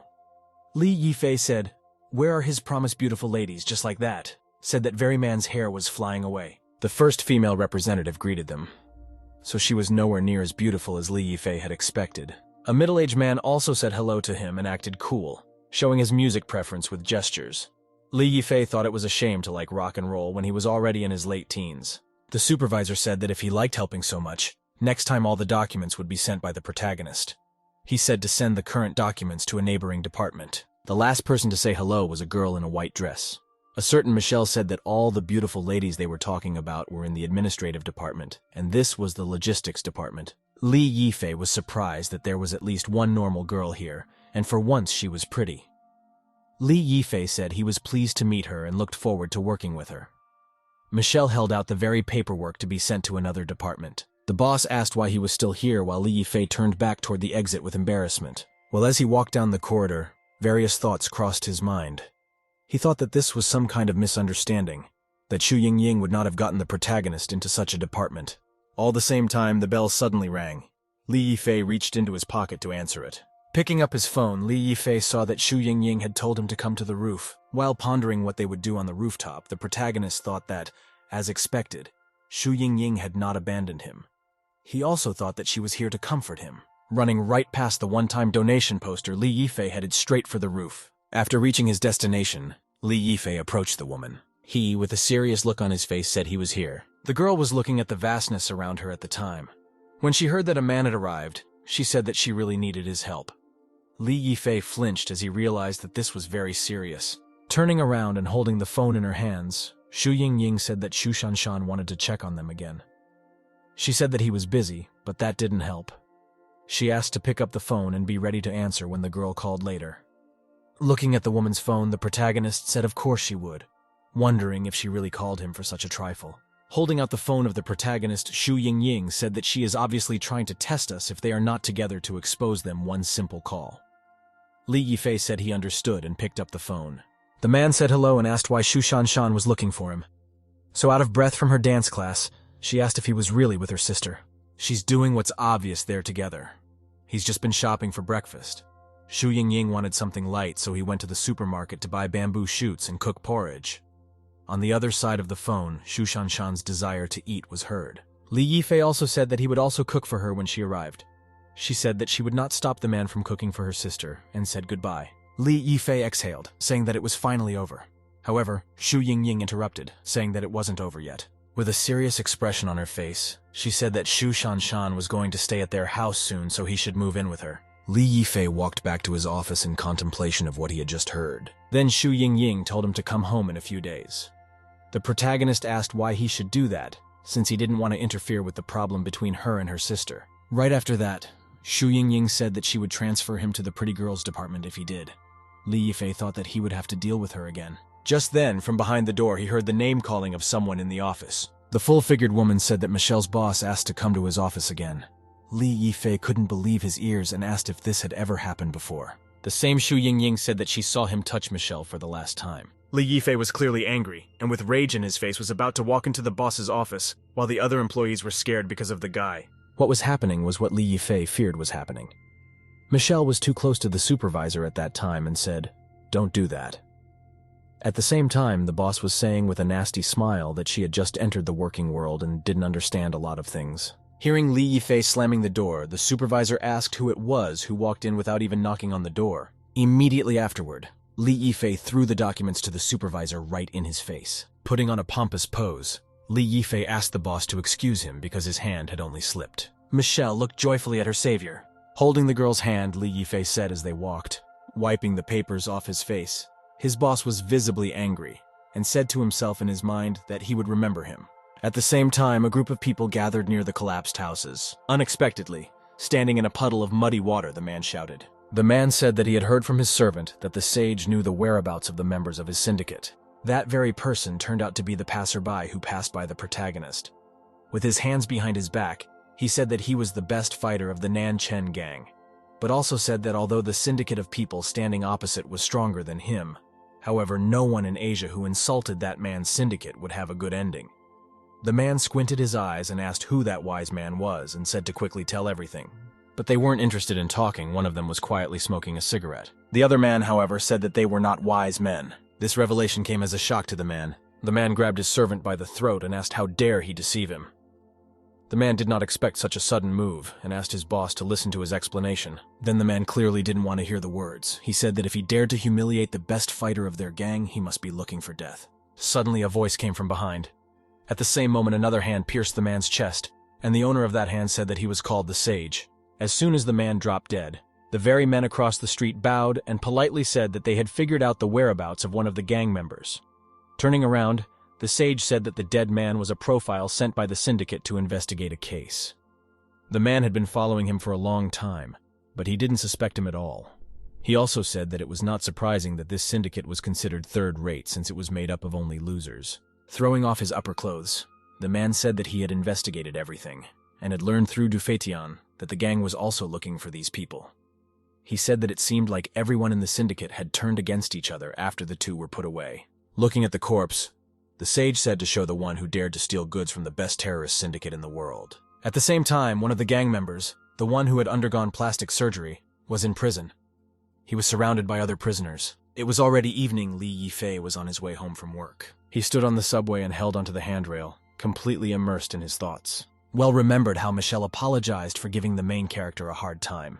She also said that the boss was an evil man and told him to be careful. Suddenly a ringtone sounded.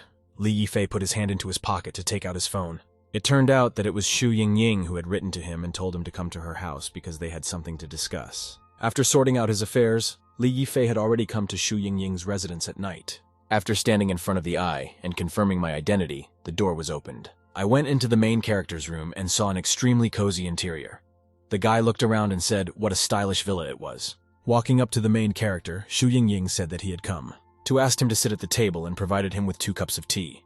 She began to say that Xu Shanshan would arrive in a week, and taking the mug in her hands, Xu Yingying inhaled the flavor. She also said that her mother had told her about this news, so it was definitely true. After swallowing a gulp, Xu Yingying said that Li Yifei should stay here. The protagonist was surprised by such news and questioned whether it was really true. He started to argue that it was too much since their cooperation was already over. Xu Yingying said that the guy should live with her for a week to get used to it. At the same time, the bell rang, and it was the person responsible for the events who called. Li Yifei looked at the woman and asked if he should answer. Xu Yingying said not to panic and just pick up the phone. Picking up the phone, Li Yifei said hello and asked if anything was wrong. Xu Shanshan said that she was checking on him again.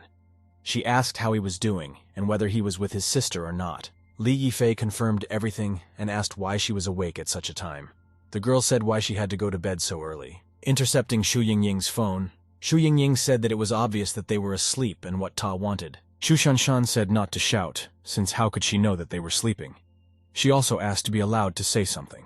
In a naive voice, she said that she would fly to E-City tomorrow morning. It was like a snowball to both listeners. Li Yifei had already started to say that shouldn't she have come only a week later as the girl hung up. Looking out the window, Xu Shanshan giggled and said that she had tricked them. Pressing his hand to Li Yifei's head, he wondered why she was flying here. Standing up, Xu Yingying said that she had been like this since she was a child. She began to explain that they had been fighting since they were kids, since they always wanted the same thing. However, this time she wouldn't give up so easily. She also told the main character not to worry because she has a lot of empty rooms, and today he will stay with her and wait for her attack. The very next day, something was about to change in the tranquil villa. Hearing someone wanting to go inside, Xu Yingying said she was on her way. Standing on the threshold was Xu Shanshan with a suitcase. She apologized to Xu Yingying for disturbing her. Xu Yingying said with a soft smile that she was finally here after all and said welcome. Xu Yingying also said that she was very happy that Li Yifei was able to come. Xu Shanshan smiled and said that she was very happy to see her and asked how Li Yifei was doing. However, these smiles were only pretenses. They looked at each other with tense gazes. Just then, Li Yifei asked Xu Yingying to help him. Both women looked in the direction of the source of the sound. There stood Li Yifei wearing an apron preparing food. He was surprised by Xu Shanshan's arrival and said that he had just finished cooking. He also told the girls to sit down to eat. Xu Shanshan, on the other hand, was clearly pleased with the face of the protagonist and said that she was on her way. At the same time, Xu Yingying was immersed in her own thoughts. While Li Yifei was serving the food, she reflected on the fact that Xu Shanshan had always wanted what she didn't have and had always wrestled with her. However, she was determined that she would not give in this time. There was another conversation you had last night. While in Xu Yingying's bedroom, she tried to talk to the protagonist. She tried to say that they should watch out for her sister, but no sooner had she finished her sentence than she was interrupted. Xu Shanshan changed for worrying and asked the woman for an electric kettle. When Xu Shanshan left, Xu Yingying tried to continue the conversation. She had already started talking about what they should do. However, she was quickly interrupted by Xu Shanshan, who instantly entered the room. She said that she had prepared a nice tea for the two of them. Xu Yingying and Li Yifei were extremely embarrassed. Xu Yingying thought that she was really an extremely open spy, and also realized that she might be eavesdropping even now. It was indeed so. Xu Shanshan leaned against the door trying to hear something. Closing her eyes with irritation on her face, Xu Yingying said that they would then use Plan B. However, Li Yifei himself didn't understand what she was talking about, so he asked her again. Xu Yingying took the protagonist by the tie and leaned over.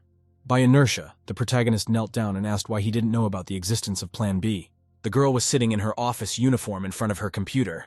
Xu Shanshan leaned against the door, listened behind the imaginary lovers, and wondered why there were no sounds, and if they were really so innocent. Suddenly she hears a loud moan. that it was so loud that Shu Shanshan immediately moved away from the wall. The table was not the only one, and several more were heard right after that. Shu Shanshan was embarrassed and began to imagine what was going on there. At the same time, the main characters with a blush on their faces asked if Shu Yingying was that good.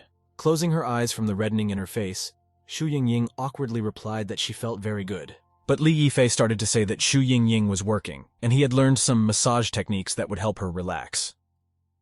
At the same time, Shu Yingying admired the main character's skills and said that she would never have known that he had such a unique skill.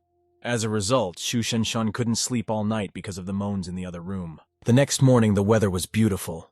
The sun shone with its soft light. She says a beautiful day Shu Shanshan never got a good night's sleep and got up with circles under her eyes. While she went downstairs, Li Yifei wished her a good morning and told her to go have breakfast, and also asked if she slept well last night. Shu Shanshan embarrassedly replied that she had slept well.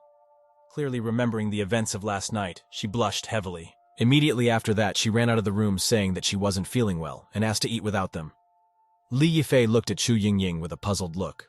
Once winked showed the protagonist a thumb in approval. Looking at the beautiful couple, Shu Shanshan thought that they really loved each other, and she didn't stand a chance. Seeing Li Yifei giving tea to Shu Yingying, she realized that they really looked like the perfect couple. Patting the edge, Li Yifei realized that the crane was not working. At the same time, Shu Shanshan was heading to her room thinking that it was a wasted trip. She thought that she should give up. At the same time, Li Yifei asked Shu Yingying where the flashlight was because he wanted to fix it. That same evening, Shu Shanshan decided to take a walk around the villa. It was then that she looked for her sister as she walked past the rooms. Suddenly she noticed something unusual. Li Yifei stood in a room dedicated to light and shook something. Shu Shanshan was so greatly surprised by such a finding that she almost turned white. She was extremely embarrassed and wondered what it was like. At the Satellite Surveillance Center, people who are on their way to launch the rocket and will launch it in exactly 1 minute. General Michael watched with a pipe in his teeth as his aide asked for the signal to launch the missile. At the same moment, the general pressed the red start button. With a tremendous noise, the rocket rushed upward while the general shouted that everything was for the pride of the White Eagle. Immediately after, the aide said that so far so good they had succeeded. The general took his assistant by the chin and said that it was the way it should be, and offered to have a drink after work. Turning her head, Shu Shanshan caught herself thinking that she didn't need to think about it because he was married to her sister. However, as she thought a little more, she realized that theoretically he shouldn't be so horny after that night. She realized that she had most likely fallen into their trap, and also began to recall that the sounds from last night weren't as natural anymore. As soon as possible left the room feeling cheated, Shu Shanshan said that she would remember this to them. At the same time, Li Yifei merely shook the flashlight. Walking from room to room, Li Yifei stumbled into the right one. Shining a flashlight into the pitch darkness, Li Yifei realized that that's where the faucet was leaking. With a mechanical key, he was trying to subdue the pipe from the sink when suddenly he heard some voice. Shu Yingying asked her sister if she would have something to drink. Li Yifei turned around at the source of the sound. Shu Shanshan said that she wanted a glass of German mulled wine and thanked her sister in advance. Squinting their eyes, the protagonists saw an opening through which they could see the kitchen. There, the main character saw Shu Yingying and Shu Shanshan talking. Shu Shanshan was saying that she really loved the German mulled wine her sister made when Shu Yingying knew she would like it. Seeing Li Yifei's unexpected surprises, he blushed all red, precisely leaned over, and said that she remembered exactly that the sugar was in the bottom drawer. Blushing even more, the protagonist praised Shu Yingying's forms. Shu Shanshan said that they were very noisy that night, and similar sounds she had only passed yet in high school. Shu Yingying apologized for it. Li Yifei was still peeking at the two ladies and remarked in his mind that he would never have thought that Shu Yingying would do something like this. Shu Yingying asked if she wanted more sugar when Shu Shanshan said yes. Although Li Yifei realized that if Shu Yingying noticed him, she would kill him immediately, but that didn't stop him from peeking. When Shu Shanshan tasted the mulled wine, she shouted that it was too hot and immediately yanked her hand, spilling some of the contents.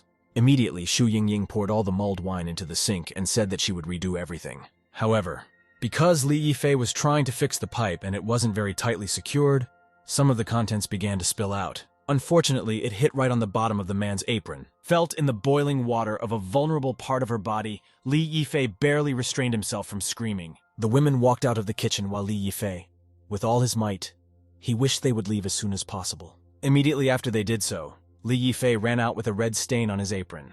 As soon as they came out of the kitchen, the girls were surprised to find the person they were looking for so quickly. However, upon seeing the guy, Shu Shanshan was very surprised. The protagonist was waving, trying to cool down the part of his body where the boiling water hit. saying that it was burning badly. Shu Shanshan was extremely embarrassed by the situation, already started to imagine the impossible. In the same satellite safety control center, there was an emergency situation. The rocket's fuel tank had a defect. It was announced that if they did nothing, the missiles would explode in 20 seconds.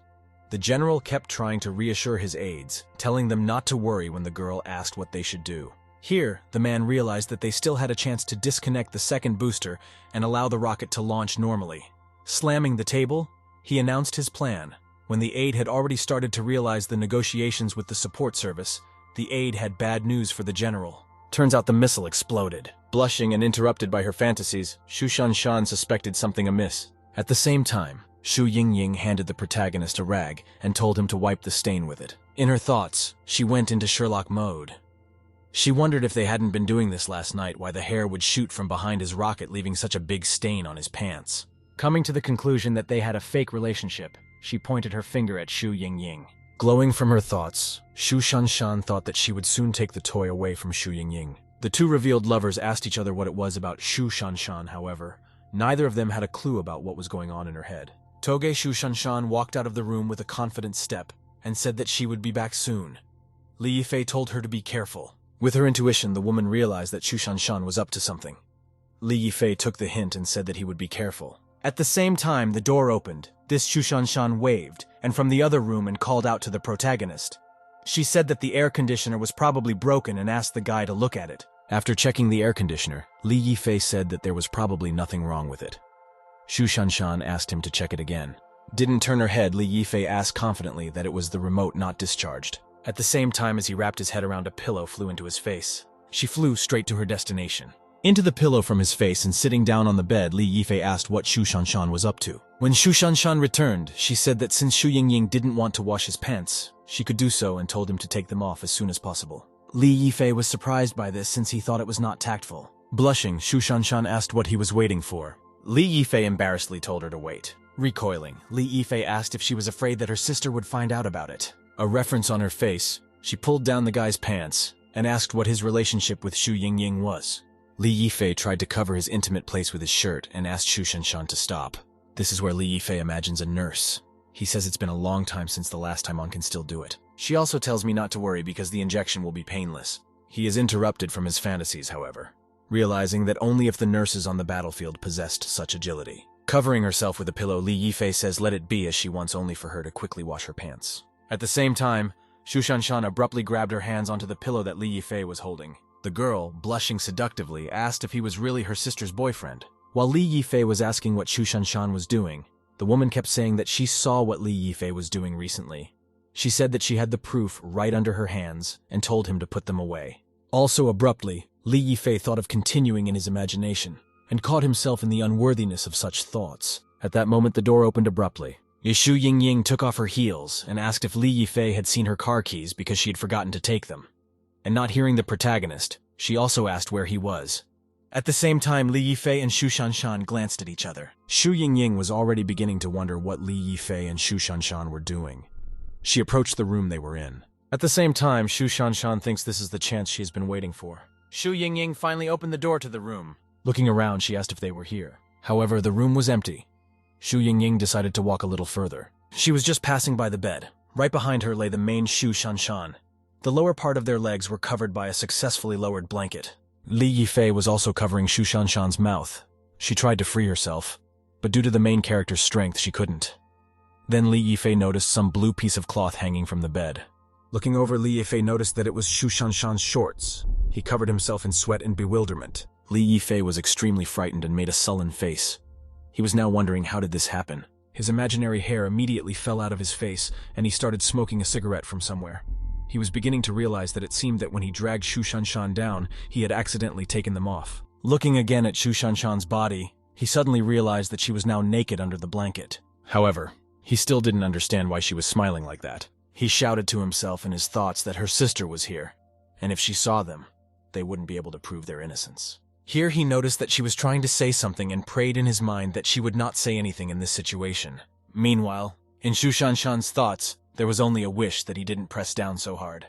Li Yifei realized it himself, because the space was really small, and they were now very tightly pressed against each other. However, Shu Yingying also thought of the rat under the bed. While Li Yifei was trying to hold back, Shu Shanshan is only thinking about that particular rat. Li Yifei realizes that if she doesn't stop this rat in time, she will fall under the control of this nine-tailed fox. Earth is our home, the mother of all things. Whenever we see it, we cannot help but marvel at the power that created it. 46 million years ago, life did not exist.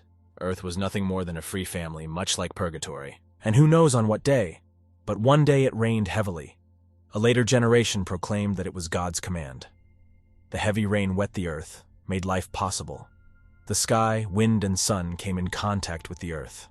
Gradually the mountains took their shape, the ice melted. Little streams merged into rivers from the hilltops, as if it were a sonata of life. The rivers turned into waterfalls, very much like the Milky Way, like the silk of the heavens, carrying the roar of Pangu, falling from the sky until it poured onto the earth. The land has both rivers and greenery. Where does this winding river take you?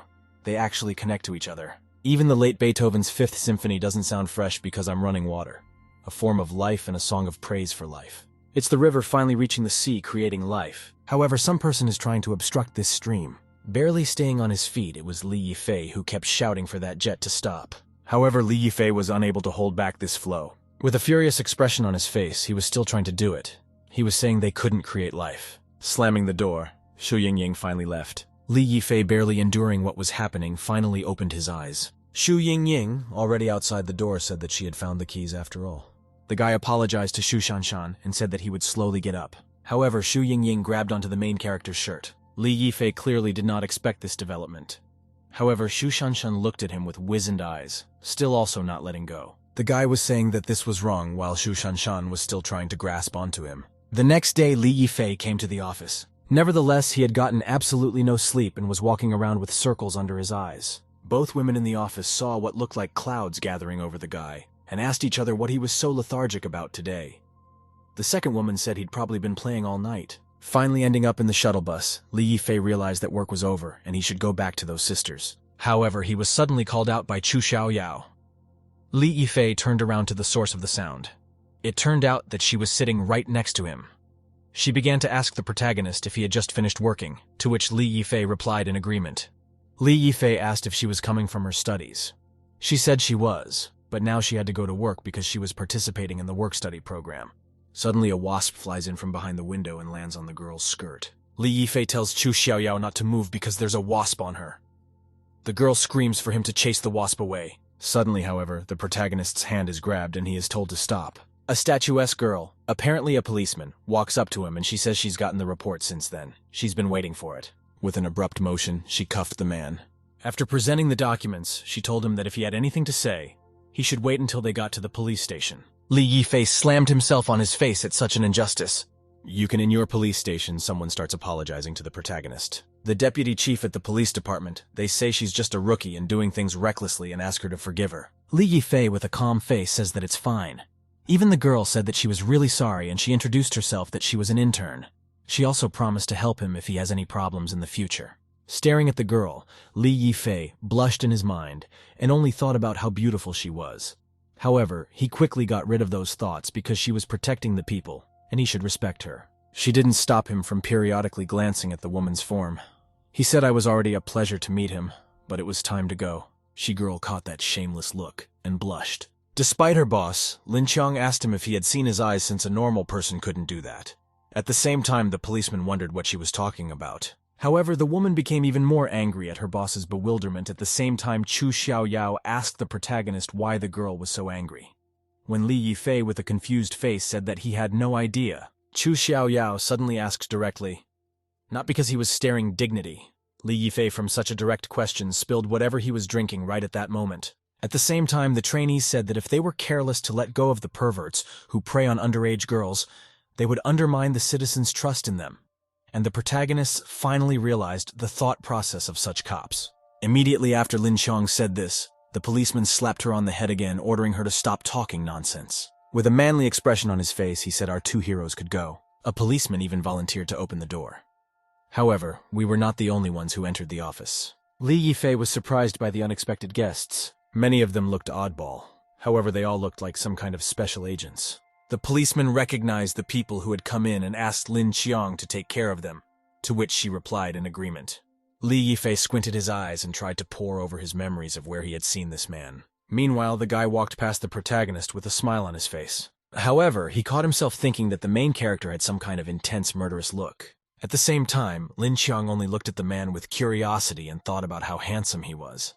Suddenly, the guy smiled and laughed softly. He said that Li Yifei was his ideal type. Chu Xiaoyao even blushed and said that she really wanted to know what would happen next.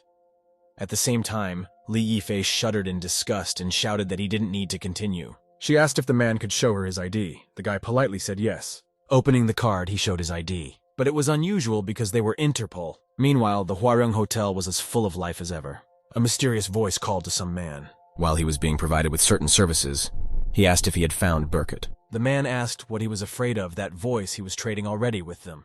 The guards in the Hua building are just ordinary trash, but also said, "Let's do it tomorrow, and he's a little busy right now." Hanging up, the man stepped away from the phone call. He wondered why Burkett might be in this town. He asked the wise man who was standing next to him how he saw it. The big boss, as he called him, said their goal was to get the goods, but if he could capture Burkett, then that would be even better. He also said he'd take him for backup.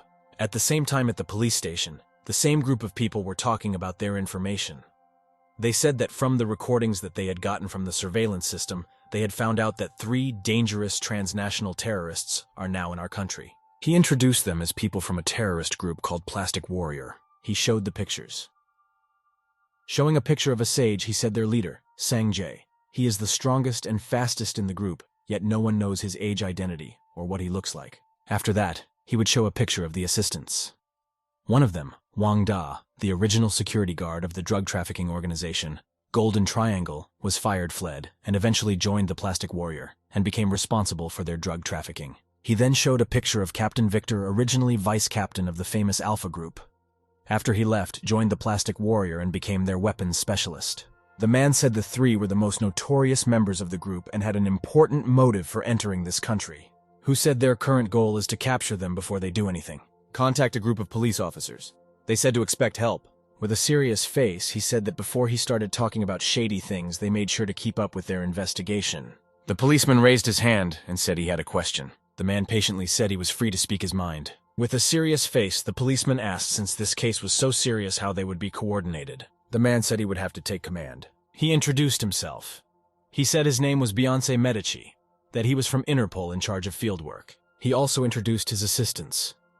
The man with 2 transverse scars he introduced as the one in charge of the infiltration, Kui Cheng Dao. A man with a strange haircut and glasses he called Buddy, in charge of special operations. In their thoughts, the police officers realized that they were literally blinded from the strong professional aura and told each other to hold on because they couldn't lose face anymore. Coughing, the policeman wanted to ask another question. He asked about what the mission of the police officers in those neighborhoods would be. With a thumbs up, Medici said it was a good question. He said that he needed Shuaxia Chenet's help. Attaching a picture of another person, he said he needed to find him. At the same time, the Dream Bar is always packed with people after work. The atmosphere there is quite good because the people who come there are usually simple office workers, so it's not noisy. If you are lucky, you can find someone or one night. But the protagonist was satisfied with this place, where he can hide from everyone. He received a call from a certain Yin. Li Yifei wondered if he really had time to call him. The one said he just missed him. The main character started to say that doesn't he look for girls every time he is free, and asked what happened. The man laid out that he had received information that a Russian captain named Victor was in that city where Li Yifei is right now. Sipping alcohol, Li Yifei asked what this polar bear was doing in the city. The man started to say that he had heard that he had been imprisoned for the murder of an Alpha captain. He didn't know why he was here. However, abruptly his call was interrupted by another incoming caller. Li Yifei said he was busy right now and said they would talk later. Turns out he got a call from Xu Shanshan. Looking at the incoming call, Li Yifei wondered what had happened last night. Then the protagonist heard shouting near him. He turned around in the direction of the source of the sound. There some guy grabbed a girl I was talking about them playing together. The man didn't notice anyone around him as he even crashed into the main character. Li Yifei had already tried to call out to him, but he was interrupted half-heartedly. Even the man asked why Li Yifei was looking at him like that and if he had never seen a drunken person before. The woman was being dragged by 2 men, and she kept begging to be let go. Repeating her request, she even bit the rogue's hand. However, the man punched the woman in the face in a sharp motion and told her to stop biting. The second man said she would be obedient now. Wiping his fist, the other said she forced him. With a sharp movement, a drop of water of pain poured out. Li Yifei, with a sullen expression on his face, grabbed that man's arm. I said that if he tried to hit her again. The men's homes were extremely frightened of the evil protagonist. They quickly decided to retreat, leaving the woman to him. Xu Yingying leaned on the protagonist and started talking about her problems. Mistaking the protagonist for another person, she began to say that I was heartless because he had treated her as his property before the wedding. Li Yifei wondered what was wrong with her. The woman had a marriage license ring on her ring finger. She kept saying that after so many years of marriage, the man had really betrayed her and slept with another woman. Li Yifei thought it was worth contacting her family. Leaning on the protagonist even more, she said that she wouldn't come home again. Li Yifei didn't know what to think anymore. The woman said she was still thirsty but wouldn't budge from the protagonist. At the same time, Li Yifei decided to take her to the hotel. Leaving the one on the bed, she still kept crying about why her husband had betrayed her. Leaving the woman on the bed, Li Yifei thought it was time for him to leave. Still rambling, the woman rolled over from her side to her back. Li Yifei was very embarrassed by this. Embarrassed as that woman's shirt was slipping down. Li Yifei tried to stop the unfortunate tripe. At the same time in his mind he felt as if a volcano was exploding. On the sacred mountain, a company of soldiers were getting ready to march. A man, apparently the leader, was telling them to take their weapons and shine their shields. He began to say that the devil was opening the seal on the holy mountain, and once they ended it, the world would be doomed. The leader said that they were the last hope of this world. Raising his hand, he said that he would command the army, and they should only follow him.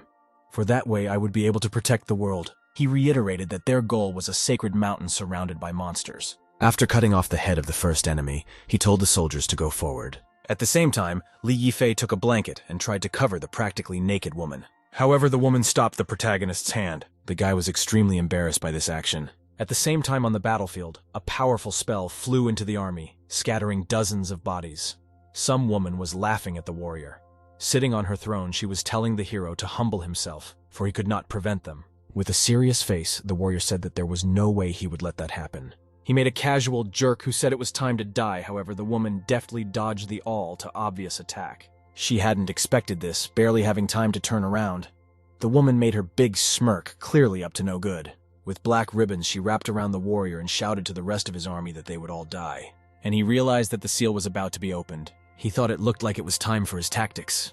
He shouted a spell of sacred light. Immediately, the woman's eyes were blinded from the incredible light. She noticed something wrong, but it was too late to fix it. The warrior you made out of air punches in the fall, saying push to seal. At the same time, the protagonists pressed a towel to cover the woman's breasts. Embarrassed by his actions, Li Yifei realized that he really had better leave as soon as possible. He was about to take it when he noticed something wrong. That very lady's foot was heading toward him. Embarrassed even more, Li Yifei repeated in his mind that he couldn't lay his hands on this woman. However, she was adamant. Realizing that Li Yifei had grabbed her leg, she smiled. With a sharp movement of her remaining foot, she nailed him to the bed. Li Yifei decided to turn around upstairs to see what was going on after all. Grabbing the protagonist with her legs, Xu Yingying said that her husband was sleeping with another woman and asked the handsome man to keep him company. At the same time, the Hilton Hotel was being ambushed. 2 police officers were in the car waiting for orders. Xu Yingying thought back to what had happened just a short while ago. The group watched the security cameras that found the same man. Medici said to show the result on the big screen. He marveled at the speed of the Skynet. Displaying the picture on the main screen, Medici said it was indeed him. On the screen was Leong, who has 4 records of shooting people before handling edged weapons. He was discovered at the Hilton Hotel. Medici said that if they could catch him, they could practically reveal the location of all the other terrorist syndicates. He ordered the arrest to begin. The trainee was still reeling from what Lei Ang had done. She noticed a man walking toward his car. She told the policeman to look in the direction afterward. Lei Ang was standing there just then. Lin Chung said that their target had appeared. At the same time, Li Yifei stared at the woman's underwear in bewilderment. The woman suggested he play. Li Yifei thought that she had seen something he shouldn't have seen. Turns out the girl was conscious in the bar. She said she was watching him. She also wrote the main character as a gentleman with a sense of justice. As she watched the protagonist, she called him the perfect man. Looking around her surroundings, she realized they were already at the motel.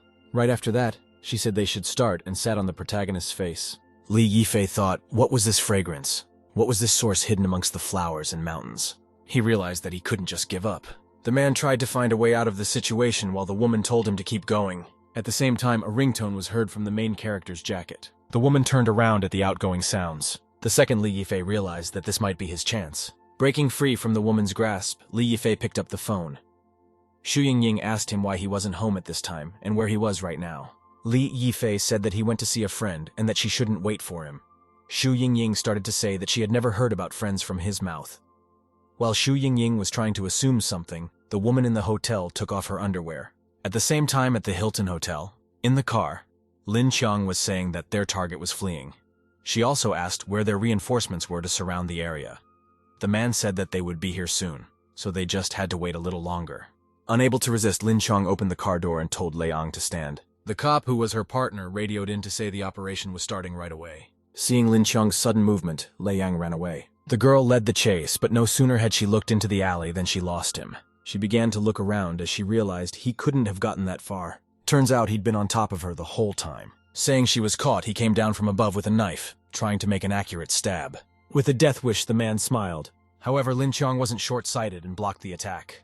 Taking advantage of her outstretched hand, she grabbed the man's shoulder. Turning the man over, she told him not to move because it was the police.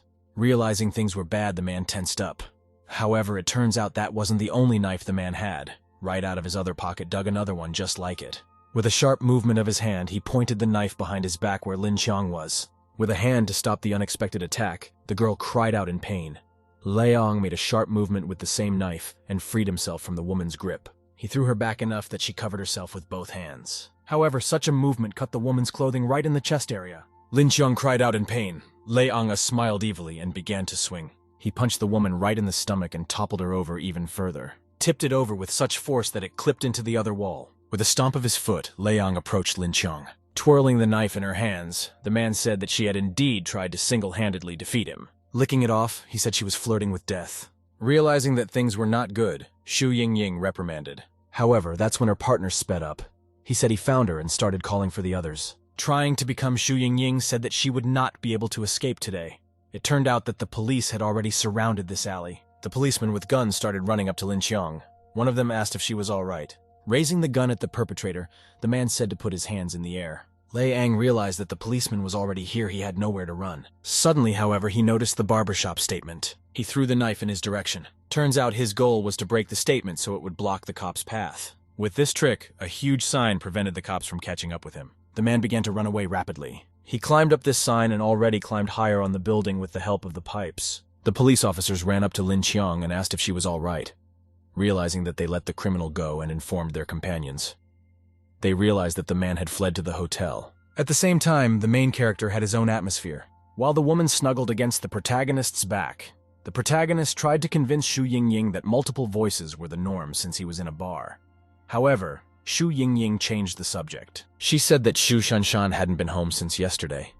Li Yifei was scared out of his wits. At the same time, the woman put her foot on the protagonist's leg. Li Yifei cried out in surprise. Xu Yingying asked him why he was shouting. The woman said that since it felt so good, he should turn his head and look, while Xu Yingying asked why she was hearing a woman's voice. Li Yifei realized that he couldn't control his eyes. Li Yifei started making excuses that it was the bartender serving them drinks. Xu Yingying decided to end the conversation and talk about the rest tomorrow.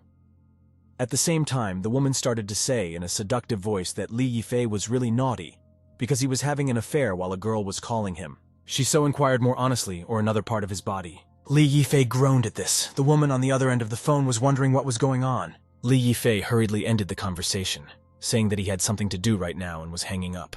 It was as if the woman had been waiting for this because she was standing behind him. The protagonist's eyes closed because he realized he couldn't hit a woman. Sitting down on the main character, the woman offered to start since he was done talking. Li Yifei tried to back away. He asked to hear him out. He began to say that he saw that she was drunk, so he took her to this hotel to make sure she was safe. He said he didn't want to do that. The woman looked unpleasantly surprised. She trembled with the emotions that overwhelmed her. Finally unable to bear it, she covered her face with her hands and began to sob. The protagonist realized that he had upset the girl. With a serious expression on his face, he made a decision for himself. As he pulled himself up, he realized what he had to do. He said it was okay and asked her not to cry anymore. At the same time, he lifted his hand to her tears and tried to wipe it away. Immediately afterward, he offered his lips to hers and began kissing. The woman was already crying from such a drastic action by the man. She realized that this was her chance, and she took the guy down. After that, Feng Qing did this to the main character. After a few rounds, Li Yifei didn't support and come inside her. After a while, they were completely exhausted. The girl was at the peak of excitement and waved hello, At the same time, the police surrounded the Hilton Hotel. He told everyone to search all the rooms. Lin Cheong's partner told her to go. Another police officer offered her a change of uniform, for which she thanked him. The police came to the hotel management and told them that there were criminals in their hotel, and they hoped for cooperation. The police officers split into two groups. The group with Lin Cheong went to the third floor.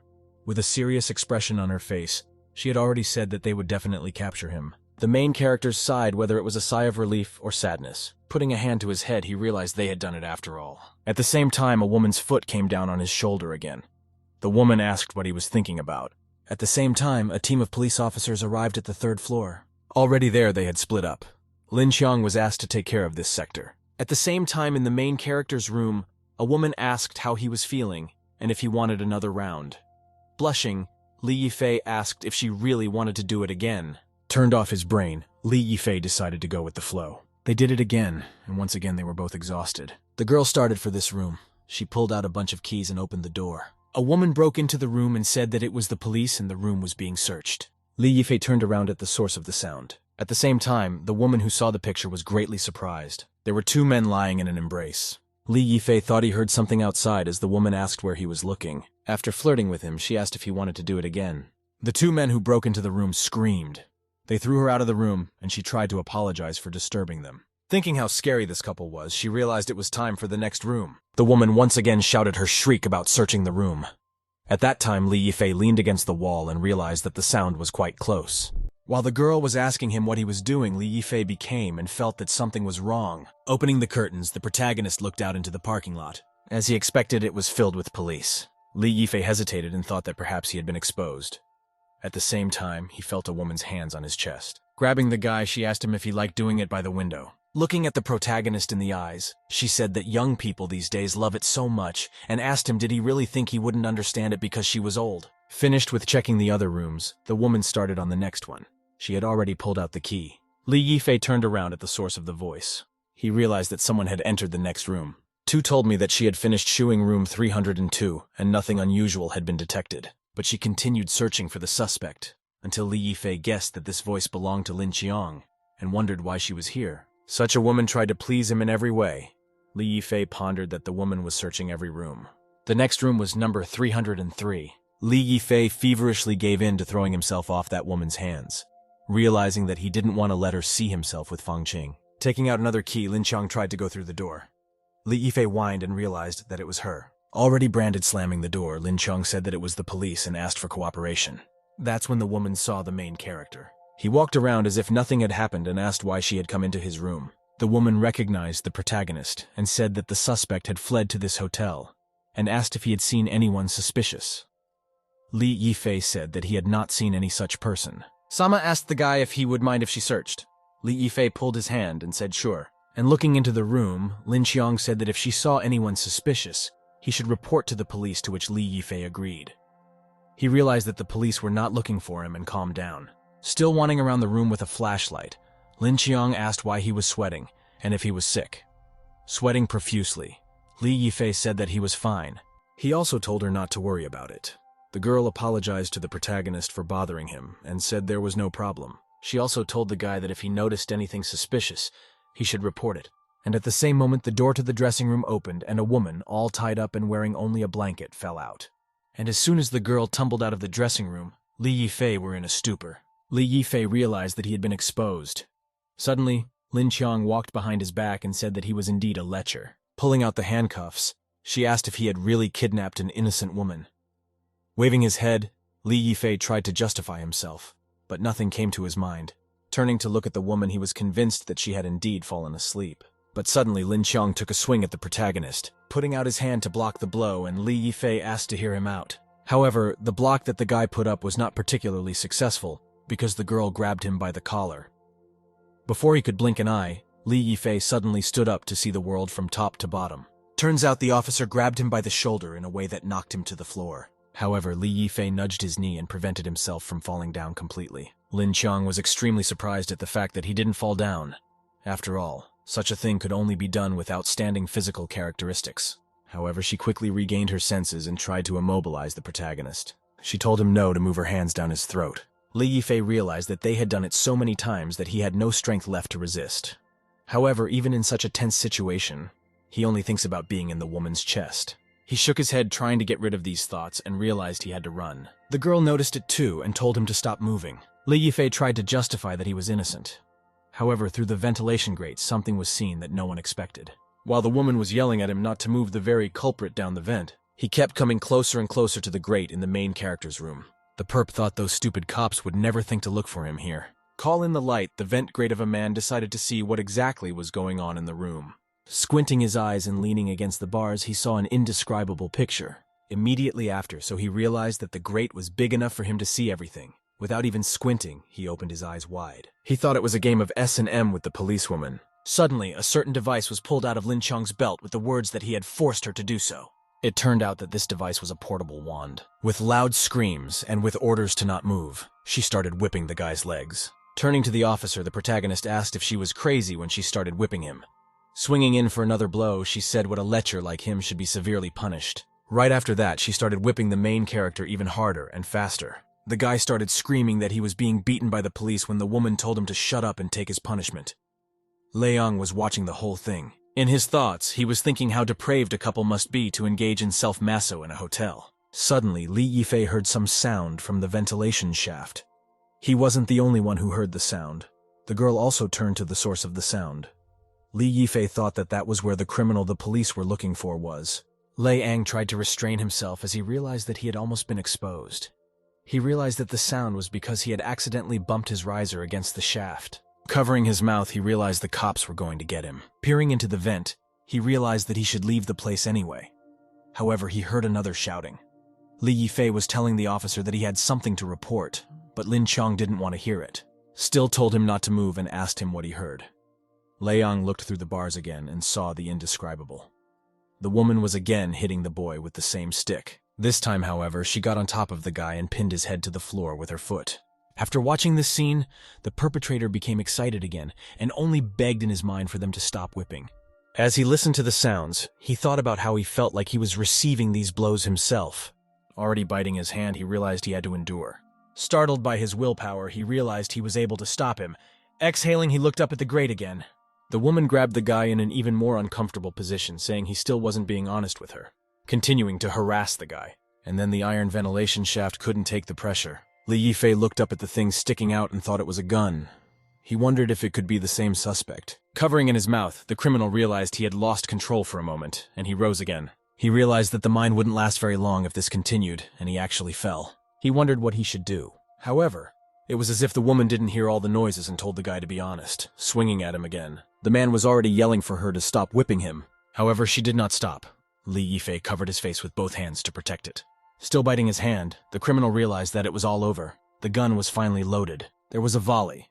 Immediately afterward, the ventilation shaft had already begun to break irrevocably. Li Yifei pointed at Lin Qiang's mine, and the latter only had time to turn around. Immediately afterward, Lei Ang fell out of the ventilation shaft. He was falling right on top of our company, and the woman was very surprised to see him there. Falling right on top of Lin Qiang, the culprit made quite a bit of noise. Barely landing, the perpetrator tried to get up. Immediately afterward, he realized the woman was knocked out and became very frightened. As soon as he bounced off the girl, he let out a curse and realized that he had hit the officer. Looking back again, he looked at Lin Qiang. He noticed that she had indeed fainted. With a relieved sigh, he thought that this was indeed an incredible happiness, and he should run away from there as soon as possible. However, he decided to stop. Blushing, the man said she liked S&M. Taking the knife in his hand and lifting the girl's shirt, he was up to no good. With a quick movement of the blade, he made a jerk. He cut through the officer's clothing. She shuddered violently at the movement. Licking his lips, the criminal only laughed. He began licking the victim's neck. He was already trying to reach out his hands to the girl's breasts when he was stopped. Someone put a hand on his shoulder and told him to get his dirty hands off her. Turning around, the man asked, "Who are you so bold as to dare interrupt him?" Li Yifei apologized and said he had never heard of such a thing before. However, the hero was greatly feared by the criminal, for he knew his real identity. Immediately afterward, a fist flew across his face. He threw the man to the floor. As he approached the poor man, Li Yifei realized that this was exactly who the police were looking for. He said he'd had enough of that for today. Crunching his knuckles, Li Yifei said that the one very timely in the evening will be his punching bags. Lei Ang was very scared of the protagonist. Out of nowhere, he pulled out a knife and said that he dared not belittle him. Taking a swing at the protagonist, he said he was an A-ranking member of the Cruise Organization, one of the strongest groups in the world. Thinking that the guy was no longer alive, he told him to say goodbye to his life. However, Li Yifei stopped such a primitive attack with 2 fingers. Hearing an unfamiliar word, Li Yifei asked about what kind of organization. However, he did not want to hear an answer, and simply swung his foot at the criminal. The blow came right on the head. Since the one's insides were damaged, blood could be seen coming out of his mouth. He realized that Li Yifei was very strong. As the protagonist took another swing at the criminal, the latter thought the attack was like a thunderstorm. Immediately after that, Li Yifei grabbed him right by his face. With a sharp movement, he nailed him to the wall while the culprit himself thought the attack was like a very strong thunderstorm. After running his head all over the wall, Li Yifei threw him to the floor. As he made the finishing blow, the criminal realized that Li Yifei deserved the title of Berkut. Afterward, the protagonist exhaled and said he felt much better. Taking a rope from somewhere, Li Yifei tied up the criminal. Looking at the officer, he said that he would let her go this time. Li Yifei went to his jacket and repeated the name of the organization. As he left the room, he hoped this organization wouldn't bother him again.